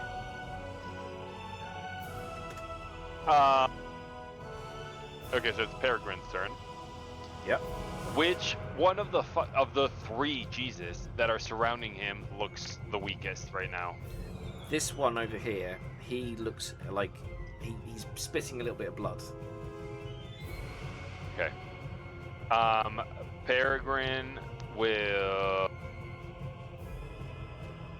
start his dance. Do the dance. Let's see the dance. 11. 11 does Does not an hit. 11 hit? Okay, then Does I'm not. going to use my advantage because I need to do all the possible damage. Oh, sorry. I should say he does hit. Sorry. That's my Oh, it mistake. does? Okay. Yeah, it does. Sorry, I Beautiful. thought it was 12. It's 11. It's his constitution. Okay. Beats it.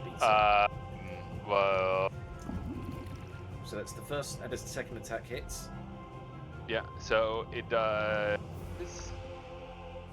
16 damage. Yep. Plus 20 damage, 36 damage. Great. Big hits. He's not dead. No, but he's definitely bloody now. Christ. Okay. And then with my nick. Actually, wait. That second attack would have had advantage, so I'm just rolling again in case I get a crit, which I don't. Okay. Now it's for the nick attack. Hit 1. Crit 1. Okay. So now I will use my lucky. But that's on the damage. You don't get to use that on the damage. No. It's not. No. This was I just rolled Okay. a crit 1 on my Nick, I see. so I am see. using my first lucky point. Second. To roll with. Oh yes. No, you first one did- because yeah, it's yeah, the first one. I was Right. flanking. That's 3 crit 1s I've rolled today. Yes, I know. Okay, 14. 14. I think that hits. Yep. Which does just two silver damage. -2. Yep. And then as my bonus, I will. I'm gonna use one of my other smites. Let me see. I'm pretty sure I've got others that I've never used. I don't know if they're any fucking good. I don't know why there's others. They have different abilities. Some set people on fire. Some do more necrotic damage. It's the whole repertoire of the paladin. Good. No, yeah, this isn't. At least the other one I have prepared isn't especially good. I'm just gonna divine smite it. Do it.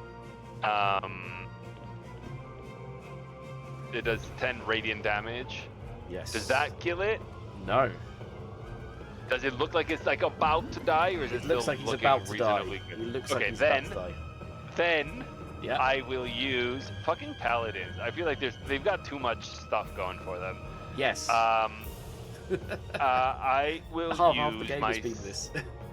my second channel divinity. Ooh. And I will use a spell that I never thought I would use because it barely does any damage, but it might be enough, called Ifrit's Fury, which basically lets me do 2d4 extra fire damage on it. Yeah. And the fire will jump to another creature and then do the same amount of damage to it. So I do 4 fire damage to it. It kills it. Oh, fucking thank God. Okay, as it bursts into flames, filling the entire room with the smell of delicious toasted Iberian bacon. Oof. And then the fire will jump over to the tiger and do 4 fire damage to it too. Go for And that'll be my turn. Sorry, he takes another 4 damage. Fantastic. As we move over to the wereball, who's dead. So he's dead, so he doesn't get to go. Need to cross him out. Then it's the were-rat. So the were-rat, he comes across, but he's going to stay outside the range of your snakes, which are going to hissing and biting at him through the wall. And he's going to yell out to his team. He's like, I've taken it, I'm running! As he then breaks a window open and leaps out, and he falls to the floor. Oh, Bam! shit. You do have a chance to chase after him. Oh, we will. Yes. So as Okay, it we goes can't over- see. In case there's anything we're meant to be seeing, there's like a solid wall, so it's... Yes, in my fact, side. I'll fix that right now. I can delete this bit of wall here, and then we'll redraw it. Okay.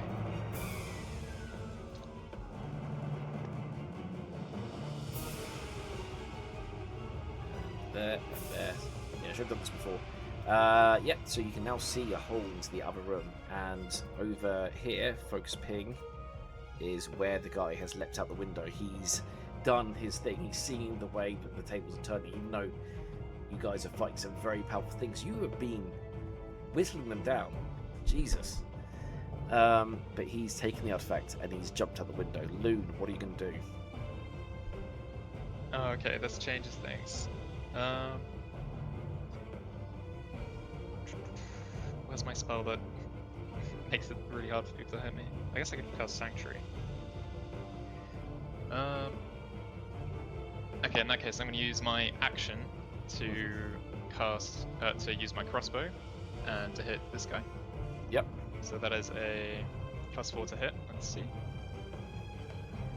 Does a 10 hit? It does not, unfortunately. Okay, never mind. I'm going to cast Sanctuary on myself. Do I even need to? Well, the snakes definitely let me go. The snakes will only Yeah. go You can. where They'll ignore you. they're like ghostly snakes that only do their master's bidding. Then I'll cast... there's no point in casting Sanctuary on any of you, because I'll just attack the other person. So I'll cast Shield of Faith on Floki.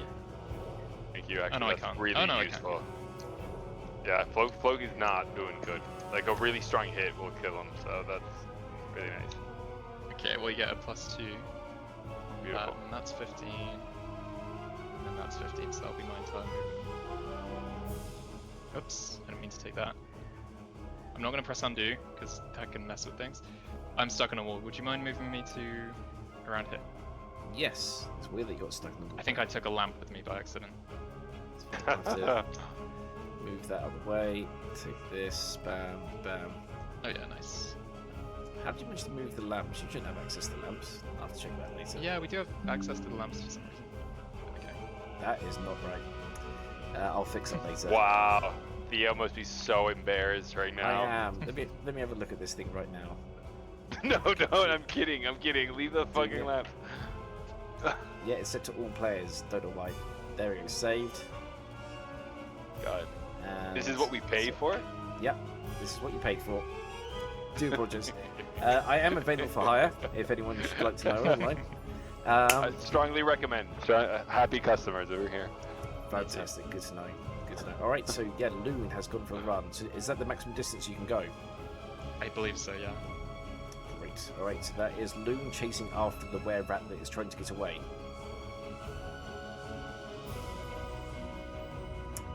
We're over now. So let's see. It's over to the were-tiger. Oof, the were-tiger.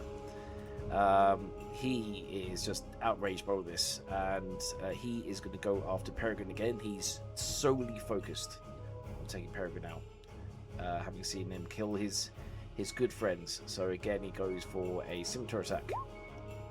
14 does not hit. 16 does not hit. Wow. Cannot throw high enough, but he's just like cat, and he's going to run away. So he's going to get 2 opportunity attacks against him as he runs for the window. Ooh, okay. Yeah. Action. Attack. Christ. I'm gonna use lucky again. Yeah. That's my 4th one with Peregrine today. Yeah, That's you're crazy. still killing things. That's crazy. Okay. Attacking. Oof. No, it's not gonna do it. 11. You said it was 12, right? So Yeah. he missed his. It misses. And the lion. Sorry, there's just a lot of tabs to get through. Yeah. Is a D20 plus 6, which hits. Yes, And yep. it does 1d8 plus 4, which is 9 damage. 9 damage. Big hit, but he's still not bloodied as he just Not bloodied? leaps Fucking forward hell. and bursts out through the window, and he's gone into the night. It is now Floki's turn. Yeah. Floki's heard this guy sort of talk about that he's running away, so he's gonna try to chase for him. Yeah. As a lion, I have 50 feet of movement. Ah. So I will do. Where's the hole? Is it like there? It's right here. You should be able to see it. It should be like. Okay. blocked Why? vision. Oh yeah, you actually sorted it out. Yeah. You're right. Yeah. So I'm gonna sort of run out the window and just like Right. chase after it. Which does give me an opportunity attack with disadvantage from the bear, should he take it. Why does he get disadvantage? Is it Because spelled? he's been compelled dueled. Ah, yes, of course. Yeah. So he has an opportunity to attack. Let's go for the bear. He's going to roll twice with a great axe attack. 19, and a crit 1 fails as he kind of digs the axe into the ground. Almost hits you, but you kind of whip your tail out of the way at the last minute as it gets stuck in the ground. And you can run past it. Wonderful. So I chase after This guy, yeah. the guy here.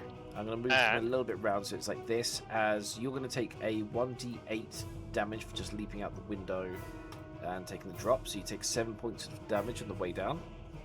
7? 7, yeah. Oh my god, I'm literally on death's door. Okay. Having done that though, I can move my snakes up to 30 feet. So I'm just gonna sort of. Can you move them to the back? Yeah, like I can. Sending to back. Done it. Beautiful. So in doing that, the guy needs to do a dex saving throw, please. Yes, sure thing.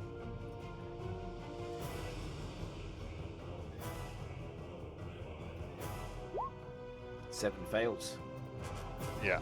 And he will take 17 slashing damage. Yep. And before I attack, I will say, like I'm sort of roaring and lying. But I say, why do you prey on the innocent? Why were you in this house? What you doing with this poor man? And he goes like, what do you know? You're like us, aren't you? Yet you side with the purists? When they treat us like scum? When they murder us in the street, you side with them? It is our time, it is our revolution! I side with those that will create imbalance. I know not of good and evil, but just of consequence. And you are causing suffering. I do not care about political ideals. I care about those who hurt without need, without benefit. We didn't hurt anyone. We may have pushed him to the limit, but we were gonna make this a bloodless revolution. But you have pushed us too far. I look up towards the window. Yes. In a way that sort of implies what I'm about to say will not be heard by my friends inside. And I say, I am sympathetic to the cause, but it is just as important about how things are done as what they achieve. What is it you carry? Let me know whether I should let you leave, or whether you shall die here today. He looks about, and he opens his palm, and his palm is a tiny bone. And he says, A bone? A bone. It's a tiny pink toe, the pinky toe of a left foot. Yeah. I didn't know if you said bow, like a hunting bow, No, or a not bone. hunting bow. Yeah, a tiny little hunting bow. No, it's a bone in his hand. Yeah. And he's like, this was the means. This was the way to take away their sanctuary. We would have held them hostage and made the Burgomaster listen to our demands. And he holds it out. He goes, you've already killed my friends. If I give you this, will you stop the bloodshed? Will you at least allow us to live and leave in peace? And Floki nods, in a sort of conspiratorial way, letting him know again, he's sympathetic to the cause, but he won't have sort of innocent bystanders be collateral damage. The man goes, the rat man is like, fine. It was a dream, a beautiful dream for us to have our own rights, our own way to live in society once again, but I guess this world is cruel and all dreams must die in it. Take it. And he drops the bone onto the lawn, and then he scampers away into the darkness. And Floki sort of growls as they're leaving. Remember this act of kindness. Do not paint us with a broad brush. The words go out into the wind, you do not know if they hear them, but you do hear the running steps of the were-creatures as they run into the night. Do you transform back into your humanoid self? Yeah, I will. As you do, the others... Oh, again, your character's vanished for me. What's happened here? He's over here. I don't know why, but... So it's so weird. I was just grabbing you all to kind of like drop out the window, so you'll drop out the window. Oh, I'm gonna take the stairs. Okay. Okay. You take the stairs. I don't want to take 8 damage. You can climb down slowly. It's just if you leap out, you're going to take the full damage. Can we assume for like expediency's sake, there's nothing of value to be searched in those rooms? There isn't anything of value. You've already got any points of value, which include the little toe bone. Oh my god. All of the doors are locked. I can't get out. It's a trap! It's a trap! Jump out the window! They're locked on they're locked on the inside, by the way. You're freaking out. You're like, what? Ah! And then you just notice there's a kind of like charb lock. And you can just like twist it. Okay. Yeah. So, I'll drag you It's over a to the child door. lock, so I can't figure it out. Yeah. That makes a lot of sense. As I'm going to just move. So, Peregrine, you come to the door as well, I assume? Yeah. Sorry, I'm in the bathroom. IRL. But you can. Wow. You can move it. Okay. As Floki, because you're in the bathroom, going to help move your character. Floki, I'm back. You arrive at the door, so you're all wee. basically at the door. Yeah. And as you open the door, you unlock it from the inside. You open the door, you hear boom in the distance, in the short distance away, and then shortly later, you see Henrik return as he's going, Yazek, are you there? Yazek, I killed them. I killed one of them. Oh no. I hope that gives us experience, by the way. Yes. Yeah. You already did most of the damage. Yeah. And he's just like, have you,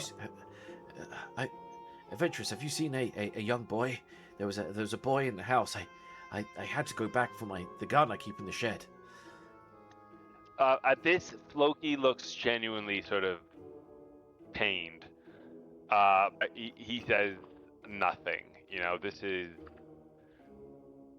how, you know, like when like a rock falling off a mountain kills sort of like an innocent deer. It's sad, but it's just like the way of things. So he doesn't sort of take offense. You know, this man knew nothing. This is just like how things play out. But he's still saddened by it. This is one of his kidnappers. You know, it's understandable he would shoot him, even if you can sympathize with why he did it. But Peregrine sort of steps out and says, "Oh, we got to the house right on time. The boy, he was gonna confront the were creatures. Unfortunately, he took quite a blow to the head, and when we roused him, he seemed like he was mildly concussed. He didn't really remember anything, but we sent him on his way. Told him to go to the church where safety lies. But worry not. You know, we took care of the other were creatures. Actually, wait 1 second. Have we heard the other were creatures sort of bust out through the windows and leave, or is there anyone still within the house? So the tiger and the bear escaped. There's a lot of dead were creatures upstairs. Then there's this one. Yeah. So we say, you know, we did what we could to vanquish the creatures. Some unfortunately got away. I see. Not all of them did. Sort of like nod in appreciation at what the man has done.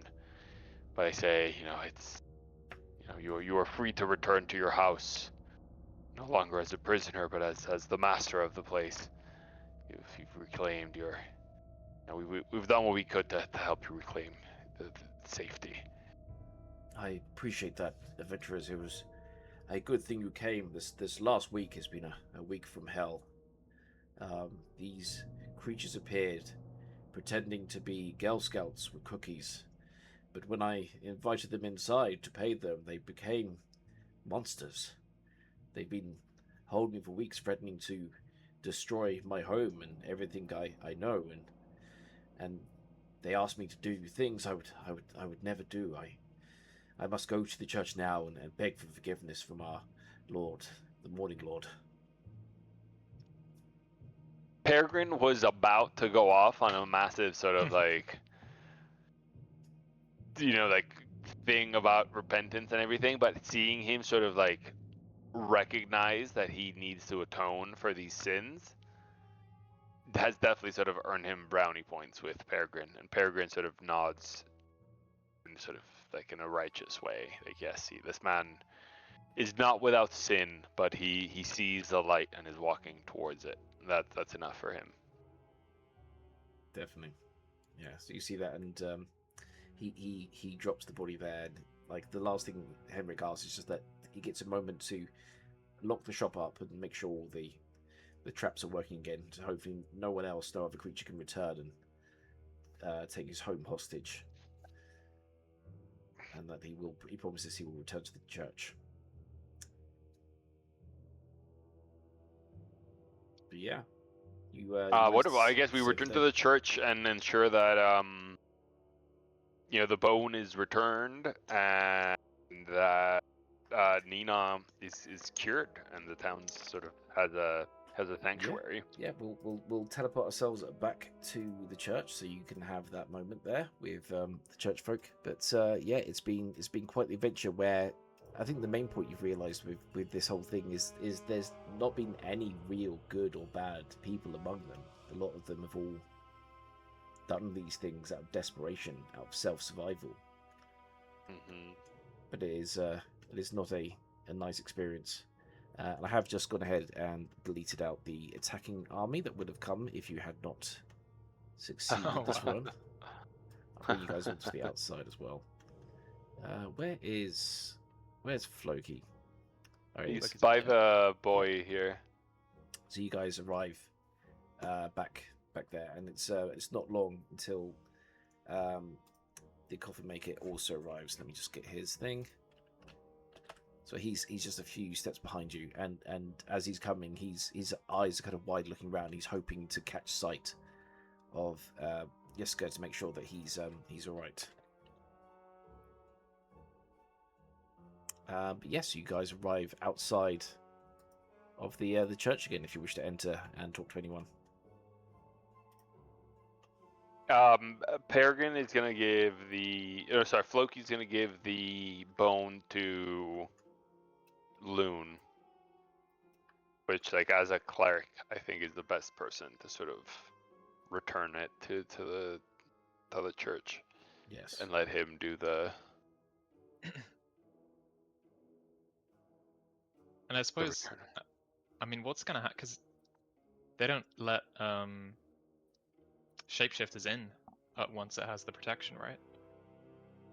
But they don't let the tainted in, and Floki is unafflicted as of yet with the curse. Okay. So he's sort of like, it's not like conversion evolution. Like the outcome is the same as with the weir people, but the way he got there is different. So he's so far has been unaffected by any type of protection against Strahd's like sympathizers. Okay. Yes. Yeah, in that case, Lynn will take the bone. So head and back enter in the church. Is it going to follow along inside? Are you guys gonna? Yeah. We're all following. No, we're following.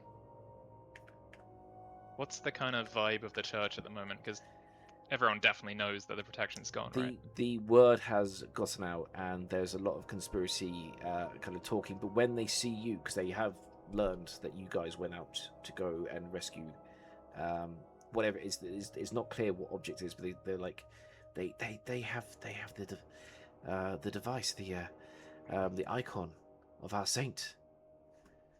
And so they're whispering amongst themselves. They're happy to see you there. They're hoping for good news. So they're hoping for something to help with Saint Andel's curse. And you have the old boy get spotted by the coffin maker, who quickly rushes over there and goes, "Boy, dear boy, you're okay." And he starts passing down. He's like, "Oi, get off me, you old man."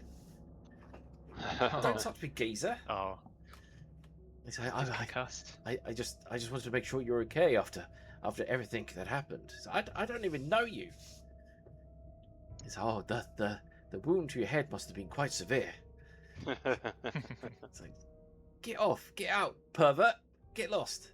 Oh no. So, oh, okay, and he goes and sits down in the front row.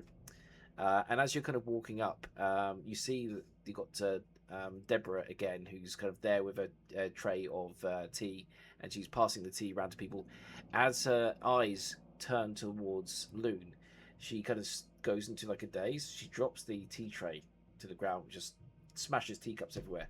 And she goes, "You have returned, master. What is your command?" Oh my god. I'm so powerful. Clean All up your this mess. rat head throwing has gotten to your head. There's the red bit. So Best last day of time, my if you life. remember, you cast a hypnotic trance I did, on Yeah. her. although I think she'll have snapped out of it and she'll know that I did it now. It doesn't seem But I like like the she idea snapped that out. she's just like, She's just a commoner. Like that might be what happens to like other kind of monsters and adventurers who got a bit of I see. resistance. She's fully enthralled with you. She's now your yes. thrall. This is perfect. This is going to be my new character, by the way. Great. I can make a controller. Yeah, sure. That sounds good. Yeah. All right. Let me do it now. Character sheet. This one here can be edited by. Still called Nemon in this thing. We need to change that. I know. I've changed my name, but it still says Nemon when I join. Yeah, we'll find a way. But then, yeah, give it a control. You can control her now with your mind. She has 4 HP. She has as much HP as my dog. She's just the commoner. Brilliant. She just kind of walks around kind of in a clumsy way, as a mind control Nice. person does. Would you like tea, master? No, tea is disgusting. I now hate tea. Yes, perfect. Yeah, and now you're going to go up. You can see that the children are terrified of Peregrine. They just like they don't want to look towards him. But yes, you go towards Father Lucian. Okay. Father, we have done as you asked. We have found the bones. And Loon just like turns his backpack upside down, and the 2 skeletons worth of bones and the 2 pinky toes that I took just collapse onto the floor. And I'm like, there you go. We got them. They all mix together in a big pile. It's like We got them. They're in Bush style, like mission accomplished banner Yeah. in the background. Yeah, I'll play the success music again.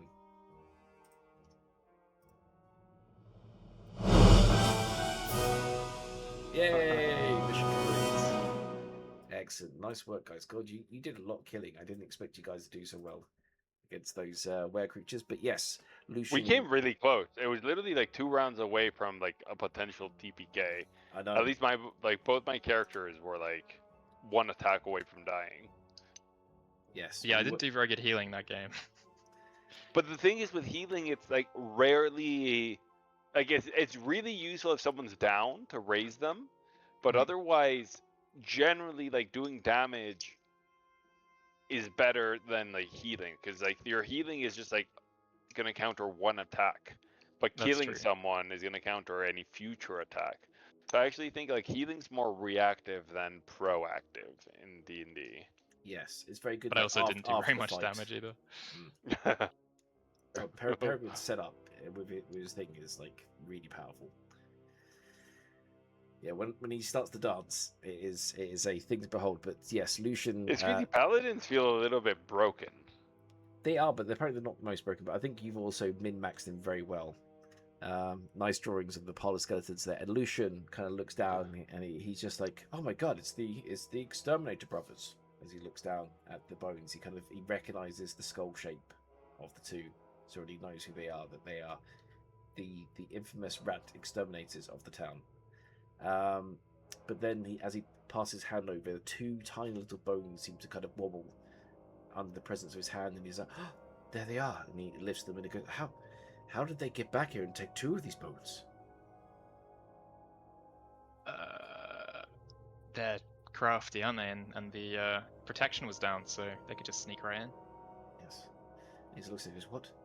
What manner of creature took these? What was their intention? Was it Strahd? Was this Strahd's plan to put an end to the church once and for all? That's a strange bone. It's a boner. Oh, should we be honest? Yeah. So, I think it's on you, Loon, to decide that. So they already know that it was the gravedigger Yes. who took the bone. Yes. I kind of sympathize with the shapeshifters as well. So maybe I'll just say they were in league with Strahd. That makes a lot of sense. Yes, we must make sure to rout out all of the Strahd's cultists in this town. They must be put to the cross and purged of their evilness. It is their kind that will bring down the society. Thank you, adventurers, and thank you, Peregrine, for bringing your friends here to help me in my time of need. He takes the two tiny bones and he kind of pulls up the planks and then the coffin lid and then places the bones in, and there's this lovely kind of kind of noise as the holy energy returns to the skeletons. Yeah, there we go. Perfect sound effect. As the energy wave extends out, Floki is blasted back across the room. All the ways the energy that keeps out all kinds of shifters in the room. You Oh my god! get blasted for the door and go flying out there and take. So let's see how many feet is that. So let's see 5. So it's 1, 20, 30, 40, 50, 60, 70, 80. There's 8d8 damage. 8d8. I'm pretty sure I was at 11 HP because it was in a different tile, but I'm pretty sure I was at 11. 8 damage. So it was, sorry, it's less than that. You say? Oh yeah, 11. Yeah, on it. So you take 45 damage. And it could have been a KO, but because it's not double your maximum health damage, you don't die instantly. Instead, you come smashing through the door and slide across the ground as everyone was like, "Oh, he was one of them! He was one of them, and he was inside the church!" As all the church people are freaked out and start running forward to get closer to their priest. I leave this like trail of blood as I'm just like cheese grated into the floor, like in the tiles. Yeah. And the priest, Father Lucian, goes, sorry about that. Give 1 second. And he goes back to the bones and he goes, let me see. And he pulls out, like, he's got 2 scroll lists. One's a black scroll list, one's a white scroll. And he goes and he adds Floki's name to the white list.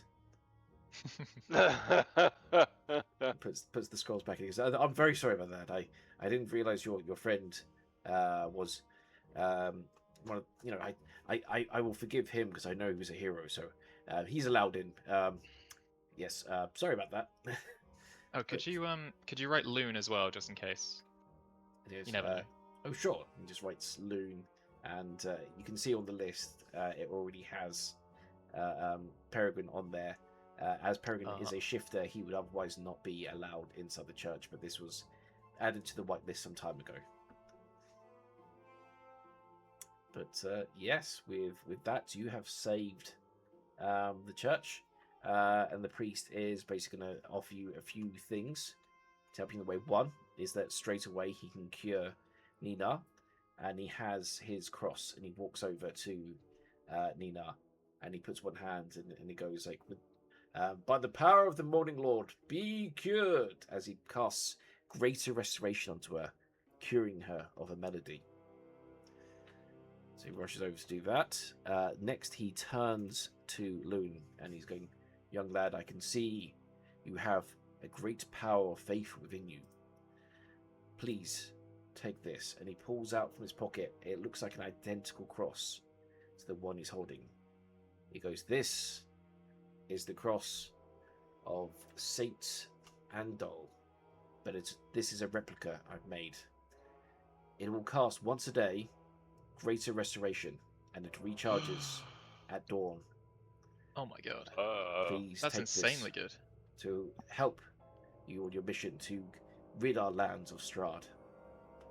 I'll give you this magic item after the session, but it's a new one. It does require attunement again, so it's kind of, you're going to have to choose which cross you're attuned to at a time, but you're going to end up with quite the repertoire of different faiths and crosses to kind of like choose from. Crazy.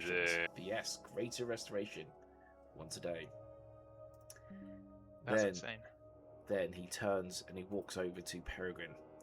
If you have any like items that you no longer need to be attuned to, I don't know what you have, but Floki, Peregrine's full up, but Floki still has room in case anything that you don't need, he could use. We could transfer, but otherwise you can also just like shift them sort of as needed if they're all cleric specific. I think they're all cleric specific. Well, the club isn't, but it's a very good. Can Floki use a club? No, he wouldn't. So no. Okay. It's probably best that you just have it on hand, so you can always switch between your different powers. Yeah. And I guess the good thing about Greater Restoration is it can be like reactive. Like you don't need to like attune to it until we like need it because someone's like afflicted with a curse or something. Exactly. So yeah, nice. That's a good idea. You got Greater Restoration in your pocket, and it's a great spell when you look it up. Lastly, it's just like the cure all, basically. Yeah, clears all melodies. So with this is where like the power of the bones gives the kind of protection boon for the building, but it's also the power of the cross, which also gave Revolution these amazing healing powers, which made him an essential part of the town. But he turns to Peregrine and goes, Peregrine, I helped you before with removing the horrors of your past using that scroll of mind blank, but I see that the spell has taken more from you than you asked for. If you should ever wish it, I can cast my spell again and help remove, or at least partially remove, the spell. Is that something you wish for? This is like the thing that like emptied his memories, right? Yes, this is the reason why most of his past, before he ever entered Barovia, is missing, and why most of his memories of his time during the last fight against Strahd and his time in the basement is mostly gone. Just the glimmers. But it's something he asked for, right? Yes, he was, when he arrived at this church, he was suicidally depressed, and it was only his faith that stopped him kind of ending it. So when he managed to find this scroll of mind blank, he begged the priest to cast it on him. But Peregrine will say, I think in our fight against Strahd, I need my full self. And I now have something I didn't have when I arrived in this church. I have a family. I have a group of fellow adventurers with me. I don't think it will be easy, but please restore my full self, as I will need everything I can to get us out of here. I understand. You truly are a hero, Peregrine, and all I can say is that should we survive, should you defeat Strahd, and I am still here to help, I will restore your mind should you ever need it to be. But for now, I wish you good luck.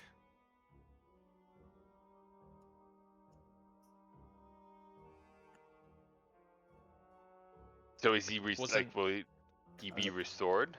So you said, so did you ask to be restored? I thought you said you didn't want to. Yeah. Oh, you No, have I will. Like I want to be restored, knowing that like I'm no longer alone. Like when I arrived here, I was like recently released by Strahd, and had been tortured, and I was alone. And the wizard that I'd sort of tried to help with the rebellion was, MIA. But now I have the party to sort of like support me emotionally. I see. Yeah, so I do want to be restored. He goes, I understand that. That is great to hear. I personally believe in facing your demons rather than running from them, despite where I now live. Here, my son. And he puts a palm to the top of your forehead, and he casts Greater Restoration. You are transported to like a different version of reality, like where everyone in the room is but a ghost, wisps in the air. The room is like a dark black with a faint blue hue. Like when Frodo puts on the right. ring. Yes. Where you kind of enter into like a spiritual domain. You take a few steps back as you kind of look around the room before, after a short moment in front of the priest, another version of you appears. This version of you is haggard. He looks like he's cried for a long time, where there's streaks of blood coming down from his eyes. His clothes are ripped and torn, and his hands drip with blood. Peregrine, you created me as a last method of protection, a last stoppage before you fully accept your memories. Are you sure you wish to do this? Are you sure you wish to remember the blood? And I sort of, I'm like shaking but trying to contain it, but I nod. And I'm sort of fully committed to whatever is ahead. I will only unlock the first of 3 sets of memories. Once you've unlocked them all your memories will return. I believe this is the greatest way for you, me, to finally recover. Prepare yourself. And as the spirit flies towards you, you are suddenly hit by flashes of memories from all over your lifetime. Memories of childhood, playing with your parents, who used to live in the streets, pretending to be the shop owners and keepers, to sneak in and take money from them in order to survive. You remember the persecution of being a changeling, of never being able to hold a regular job, being pushed to the edge where at one day you were almost willing to kill a man for the lunch money he had in his pocket. Then you remember Father Ethan holding your hand back, telling you there was a better way, that you had a better destiny. More flashes appear in your head. You remember back in the castle as you held the stake above Lady Anita, the wife of Strahd, ready to plunge it into her and kill her for once. When she stared at you and you became lost in her eyes. Her face reminded you of your own mother, and you fell deeply, uncontrollably in love with her. A love that lasted months and months in the basement. Back again to the church. You were now a young man, trained in the ways of martial arts, trained to become the church's ultimate weapon. You were there to be their spy, to sneak into the houses of great lords and ladies, to move among them, seek out heretics, and in the night dispose of them. At first, the missions seemed true, that these people were evil, turning to devils, taking advantage of the weak and the poor, murdering their family members to hold power. You felt righteous in your fight, but then one day you must kill a child, a boy only 10 years old. You must go because if his line continue, it'll be a danger to the royal family. You start to suspect that you are now the tool of the government and not of the church, that your course of action isn't as pure, but you have your orders. As you raise the hand up ready to kill the child, you wake up back in this reality. Only memories partially restored.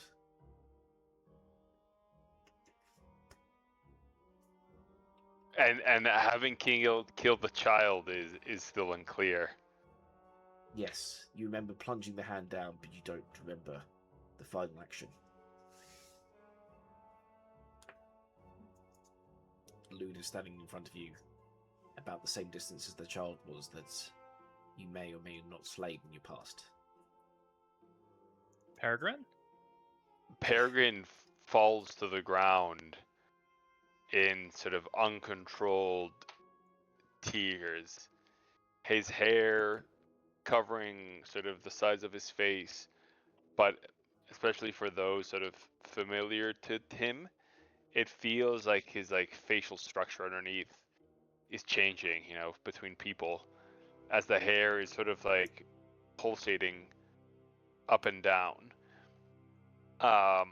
He seems to be in sort of a bit of a fit, almost like an epileptic seizure, sort of reliving past lives, past identities, past decisions, and finally sort of turns around, face up, his face, you know, his own, the face you associate with Peregrine, and he's looking at the star of the Morning Lord above the sort of I don't know what this is called, the pew.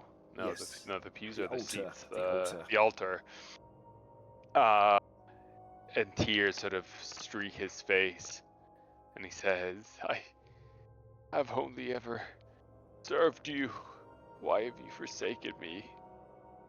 Why do I not hear your voice anymore?" But he seems sort of momentarily broken. You know, these memories have flooded him and will need some time to be processed. At this, just think for, I guess, for Loon's benefit or anyone else in the church, there's a streak of blood that goes from half of the church all the way outside, and there's little bits of Floki, you know, for about 50 feet, as he's just been like cheese grated into the outdoors, and is certainly being like surrounded by a crowd of people that have no idea what the fuck just happened, in case anyone wants to deal with him before he dies. I was going to see how long you guys are going to take to notice. He's still just Might be a good idea. like basically dead outside. Yes, so Loon, if you want to rush ahead. Yeah, I dash out. And Careful not to slip.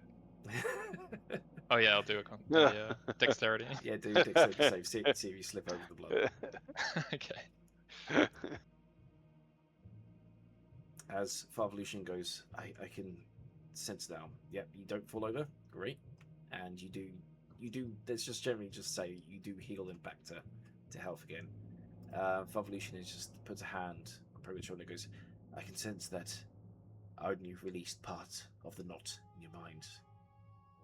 Do take time to adjust, and when you're ready, come back to me again, and I will help you as much as I can. Thank you, my friend.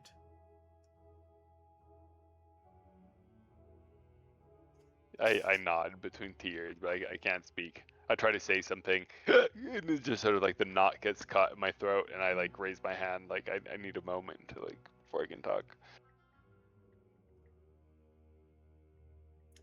And with that, you can walk out and join your friends outside. And as you do, the sun is beginning to set. Would you guys prefer to go back to your rooms at the inn? I reckon we should, before we head out. Very quickly, let me quickly check my notes in terms of like next steps, because now he's sorted out Nina, presumably. Yep. But Nina has decided to stay at the church because she's still recovering. Yeah. But I think she will be here next session, hopefully, because she comes back this Thursday. So I'm assuming by Monday she'll be recovered from jet lag and such. But our next missions, Loon, potential missions, are go get the carriage. So we sort of spoke to a bard in the tavern that says there's like a broken down carriage missing a couple wheels that we can probably buy. We can go investigate the journal in the mayor's like library. Basically, engage with the mayor, who's the one that the sort of like psychopathically optimistic guy that's been sort of terrorizing the town.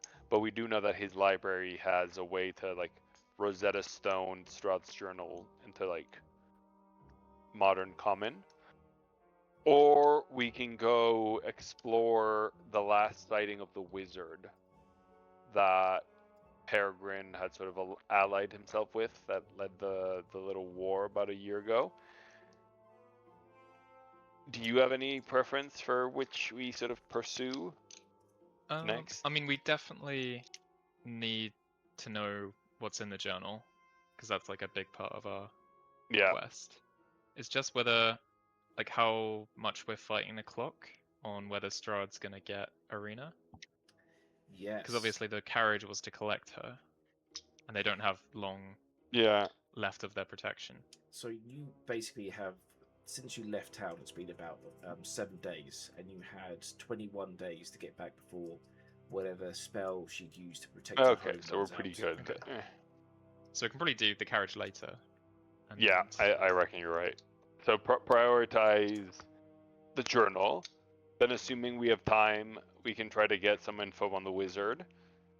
And then I reckon we have. Imagine it takes us a week to get back, which I don't think it necessarily will, because we were it would on foot. It would take you a week on foot to get back, but with a carriage, it would take you half the time. Yeah, and we were like we spent.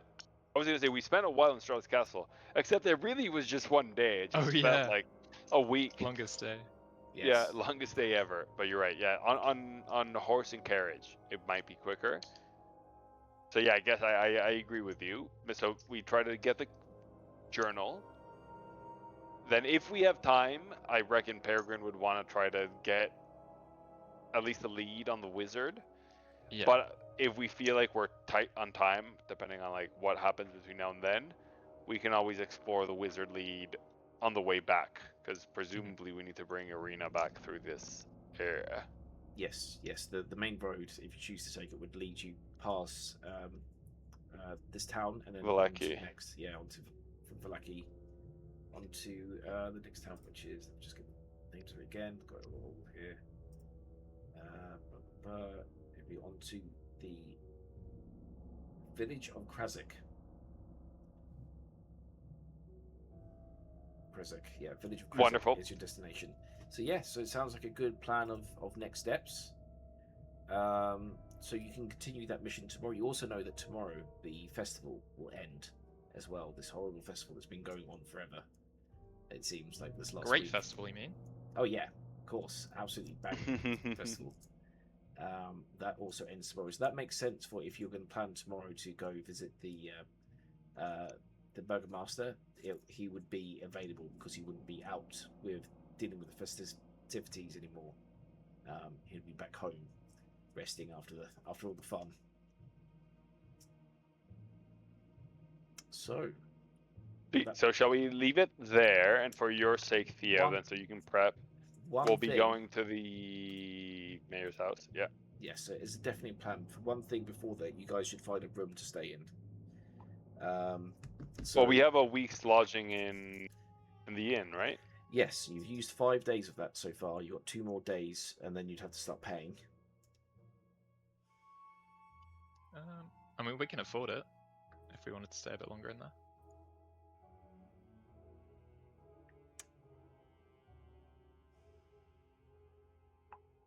So, you arrive back at town. Okay. So if you head up the stairs. So, sorry, I need to refresh for whatever. It gave me an error. It says, you need to refresh. Yeah.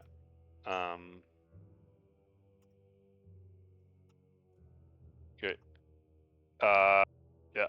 So follow Loon up the stairs. And you arrive at the top of the stairs. Here, bam, and you can see that the madam of the house, Danica, is standing there, and she has just stepped through and locked the door behind you that you were staying in previously. And she's This like, one to the south. yes. And she's like, well, howdy, guys. So good to have you back. Hope you had a good day enjoying the festival. I feel like Loon should take the lead here. In terms of enjoying the festival. Oh, I've clipped through the wall. Whatever. I can get you back there. Loon, you muted or something? Yeah, it's muted. Oh, sorry. I can't see what's happening. You can't? You're not No. focus ping? So I can you're not... see the stuff. you're not Oh, here? okay. Sorry, I wasn't looking the right. Yeah, we moved floors. Am I still dressed up in my like festival The stuff? Underneath, you're like, you're MDMA like any kind gear. of leather armor on top, and underneath it, you still got the t-shirt and things. Cool. Yeah, and the sunglasses. Oh, so much fun. Like, Loon's smiling and it's not even fake. Just like, had the best day. Well, I'm just so glad, dear. I mean, like, most people, they've got bored with these parties. We've been doing this for, what, the last 10 years. We've been having a festival every day. And, my God, does it get dull after a while. But it's so good to see that you guys are enjoying it. You know, we do so work hard on these festivals.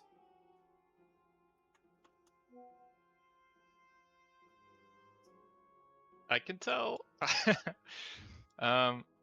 Yeah, I mean, we kind of strayed away from the festival a little bit. But yeah, we kept our spirits up. That is just goddamn amazing. All right, well, I've gone ahead and I've gone cleaned your rooms. You guys have been sleeping there for quite some time. And woohoo, it was smelly in there. So I've given it some clean. I put some stuff down on the floor, so we're just going to lock that little door, but I've moved your trunks over into the new rooms. So you just go in. These two are free now. So just get inside and make yourself comfortable. And if you want a meal, just find me in the kitchen. And she just leaps over the banister and just definitely drops down into the center space. What? Jesus. Yep. Quite a decision. So it's these two rooms here, is it? Yes. Oh. Okay.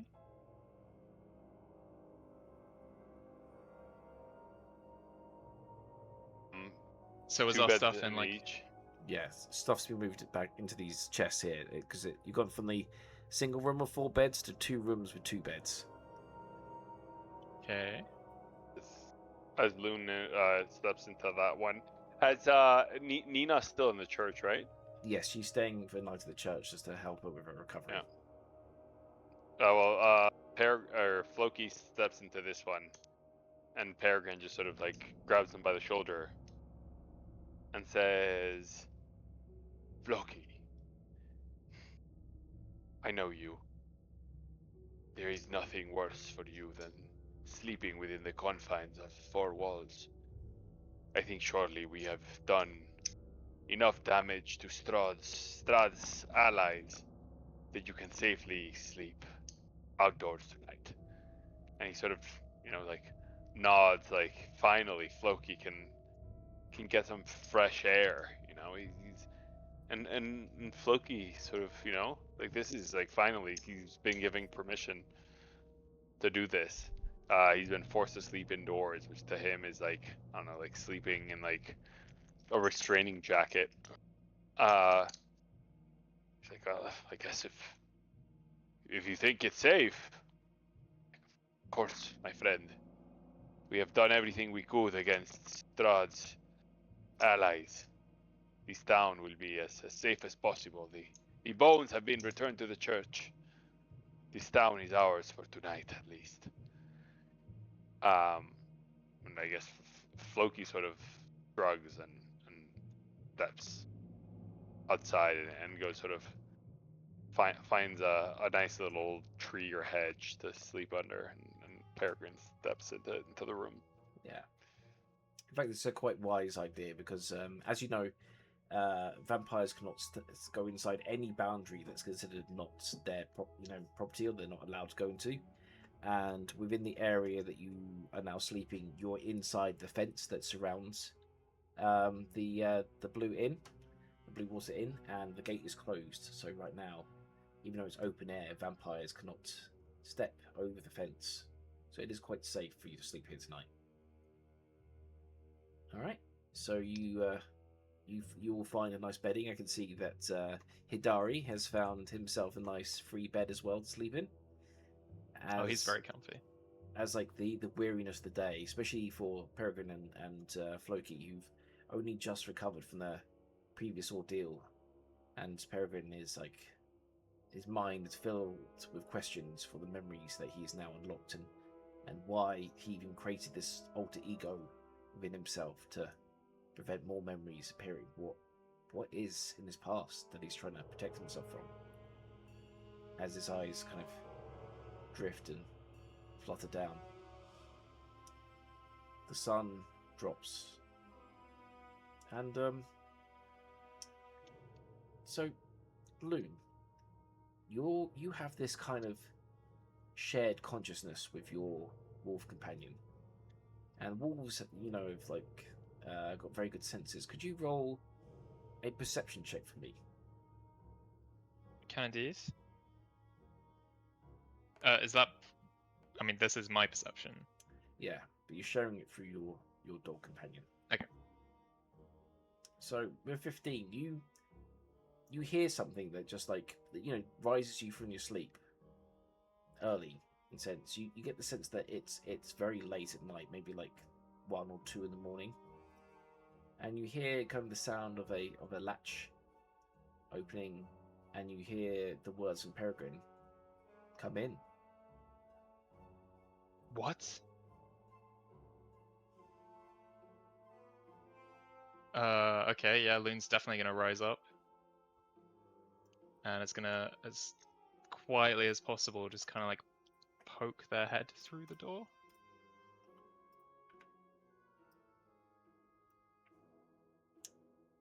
Would you like to roll another perception check? Yeah, definitely.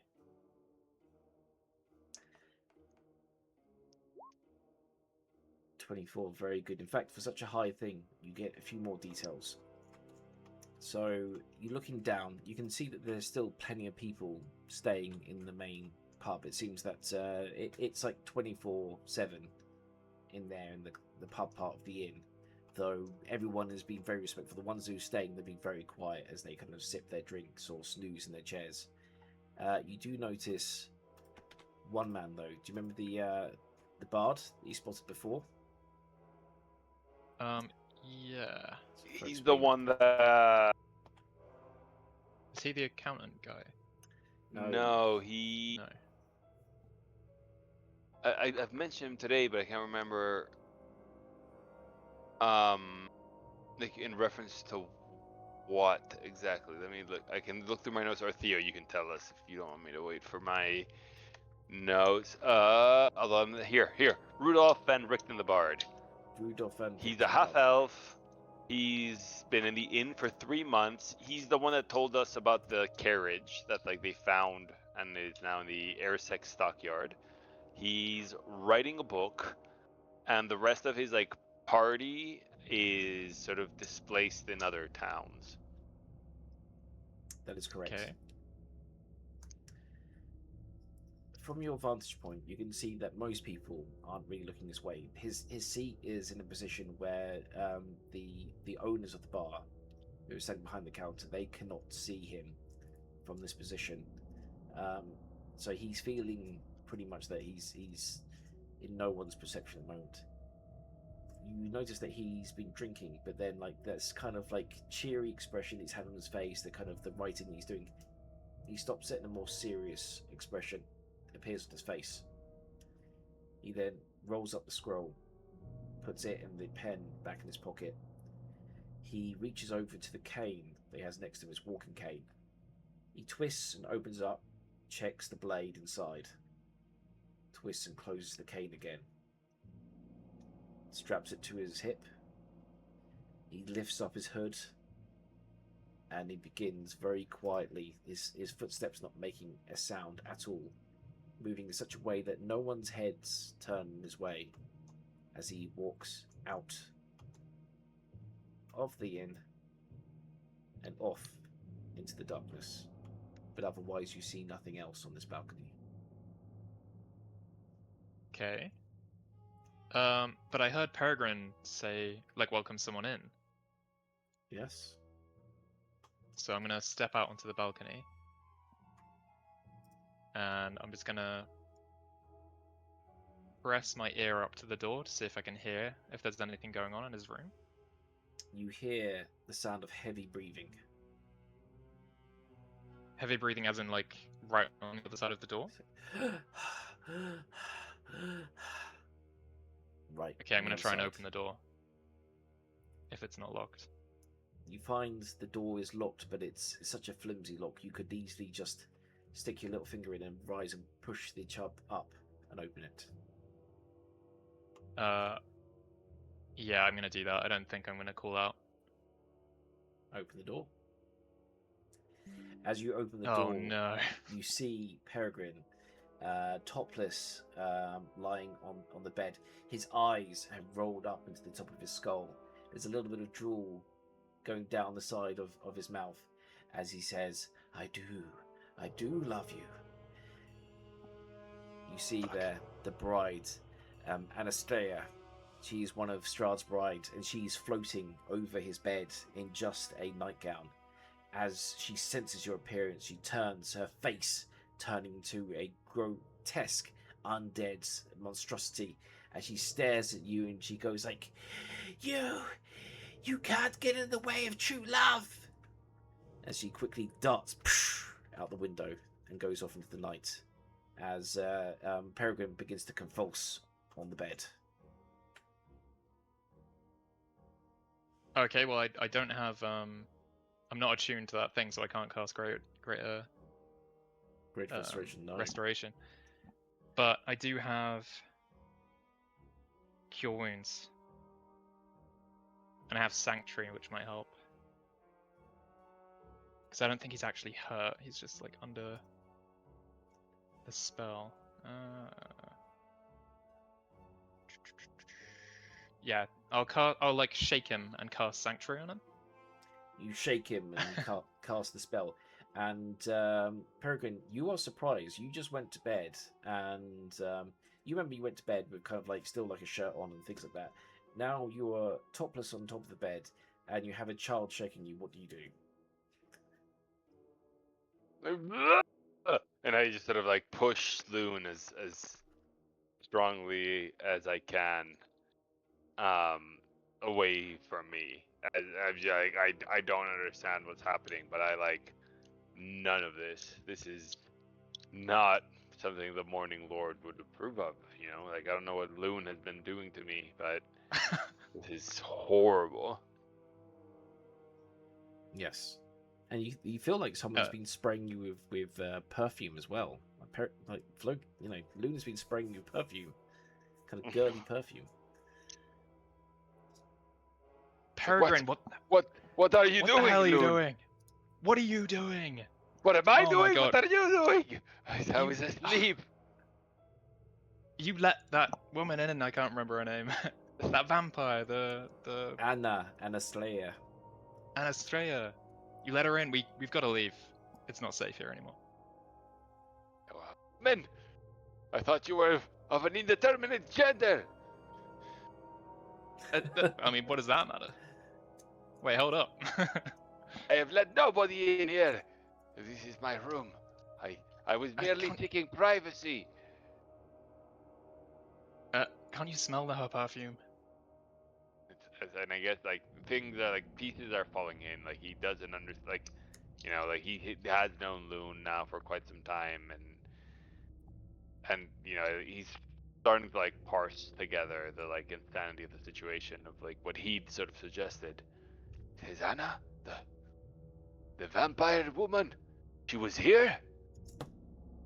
Yes, she was here. You were confessing your love to her, man. I hate that woman! And as I say this, I immediately like reach to my head in pain, as if, you know, like my brain is being split into, no, I love her! No. Yes, and even the reaction of this fight between you, like your personalities, it's even appearing on your face. You're constantly switching between yourself as this kind of like goateed black-haired man and this rather kind of beautiful blonde-haired man as you kind of profess your love. It just keeps switching back and forth, back and forth. You don't recognize the face. You see it in the reflection of the windows, but you do not recognize the face that you keep becoming over and over again. I sort of look up between my fingers and I say, Loon, help me. Help me. Loon's just gonna. I mean, I don't think your atonement is changing here, but they're gonna just rest their hands on your shoulders and cast ceremony over the next hour, just to try and like get you level-headed again, and maybe like to remind you of the Morning Lord and your faith and who you really are. Yeah, and you do that, and then after a couple of hours, you feel that it's enough, and all of you go to bed. Somewhat of a late start, but you succeed in getting a full night's rest. Well done. That is where we will end the session today. How do you guys find it? That was really good. That was a lot of fun. I really enjoyed it, man. I generally do not like combat that extend forever, and that first combat was like 2 hours long or something. But I actually really enjoyed it. I don't know what it was about it, but it was really solid. I really enjoyed this session. Thank you. Yeah, I'm glad, because I'm trying to make things, because I agree, D&D has a lot of problems with its combat system. But and I've been trying to leverage more kind of environment, feeling like you can break the walls, you can move people about, don't just sit. No, and it was damage. good, and then like escaping through the wall, and then I was chasing. Like it I feel like it ended where it should have ended. Yeah, and it was really good. And I mean, I guess like as a like brief sort of little metagaming thing, it's nice to like suffer for Loon's benefit. I got a WhatsApp one-to-one message sort of explaining that I was under a charm effect and sort of act accordingly. But it was nice too to like have us sort of play against each other with like partial understandings of partial information about what's going on. Like it was fun. I really enjoyed this session.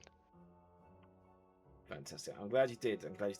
I enjoyed it a lot too, because I'm trying to improve combat, but also I set a few rules for the battle with the were creatures, because they are quite high level. So I had an option, like I had a full. That was crazy. I felt like we rolled reasonably well, but like they were not going down at the rate I would have expected them to go down. Like that was a close TPK, frankly. Had it gone on for like a little bit longer. And that's the thing is, I had plans. So like, I had plans for like if you try to negotiate with them with the were terrorists, like the kind of scenario that would happen with that. I had the scenario that what would happen. Freedom fighters. Yes, freedom fighters. If they did defeat you, I was planning that their last attacks would be non-lethal, and they would use you as some of the hostages in the church. So you had like a whole kind of break out the church hostage situation. Yeah. But then you guys went down the other option, which of course is always there, which is that you kicked their ass, and once you defeated half of them, that was my condition for like that's when they would leave. Because once they're down to half their forces, even though you guys were very low, that's when they're like, it's too much. We've got to just run. Yeah. And so I switched it to a chase scene, and I'm glad you guys went with it, because if you had let them which go, makes sense, right? Like in general, because like most people don't want to fight to the death. Like most reasonable, rage virus people, like if their friends are going down, like they'll generally try to be like, oh fuck, like this might be too much, and run away. So I think that makes sense to have like the fights go down that way. Exactly. And so I had a few scenarios in mind, and I was just very interested to see which way it went. I'm very glad the way it went, but I did have this whole planned speech of theirs for like the whole Viva la Revolution, rights for the weird people to do what they want, and all of that. But yeah, fantastic. So we can go for the XP quickly, as we still got a little bit of time left. So in fact, I'll get a calculator now, because you killed 4 creatures, including the one that you got help with killing outside. So I'm gonna divide that by 4. And do we get any like XP for returning the bones and stuff? Like, is there any mission related XP?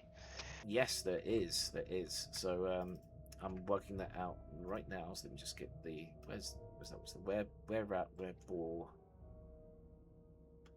Okay, yeah, it was 2 were rats, wasn't it? So I'm gonna have to do this again. It's D20 is acting very weird today. So there's the were boar. There's the were rat. The other were boar. You kill both were boars and both were rats, basically. And we If left the you- were-bear and the were-tiger. They escaped. They may reappear Yep. again. They were the French were-tiger, who's all about La Revolution. So let me just get the XP. So that's that plus.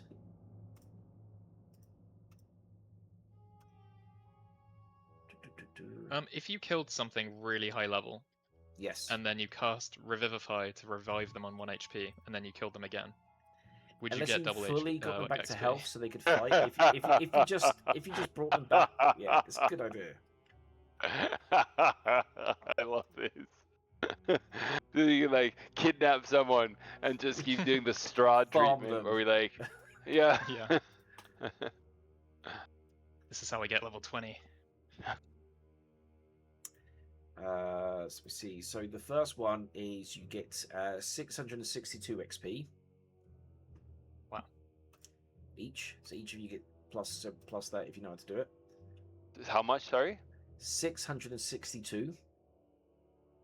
Okay, which is not that much at this point because at this level we need a fuck ton of experience to level yeah. up. Wow. Yeah. But sorry, 600.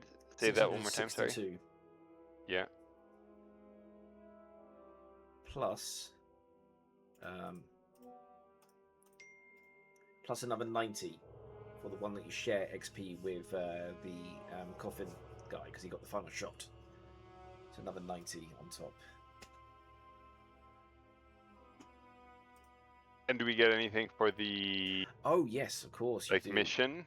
So with that, because you got the 2 skeletons back, you get an extra 100 XP. Oh, nice. Does 50. So for each of them. 600. Sorry, so 600 and 662 plus 90. plus 90 plus 100. Okay. Although, I mean, just for your own sake. So we need... Where, like, we started this level at, like, almost, like, 6,000 XP, and we need 14,000 XP for the next level. Yes.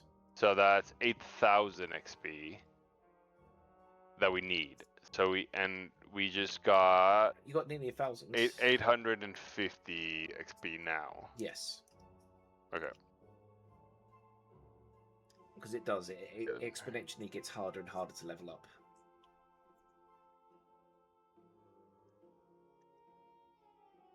Plus 90. Okay, so we're at 7,407. Very cool. So you're about about an eighth of the way to the next level. Nice. Fantastic. Well, that Do you guys want to do some finals dailies before you sleep? yeah, I'm definitely up for that. Yeah, I could jump on. Tips. Nice. Fantastic. Well, then Sweet. we'll end the session there. So for everyone who's watching at home, I'm the Grim Roller. I've been joined today with Bard and Tips, who've played a fantastic game of Curse of Strahd with me. Been a lot of fun. Say goodbye, guys. Bye. Goodbye. Bye. We'll catch you next time. So join us again next week for more Curse of Strahd. Bye bye.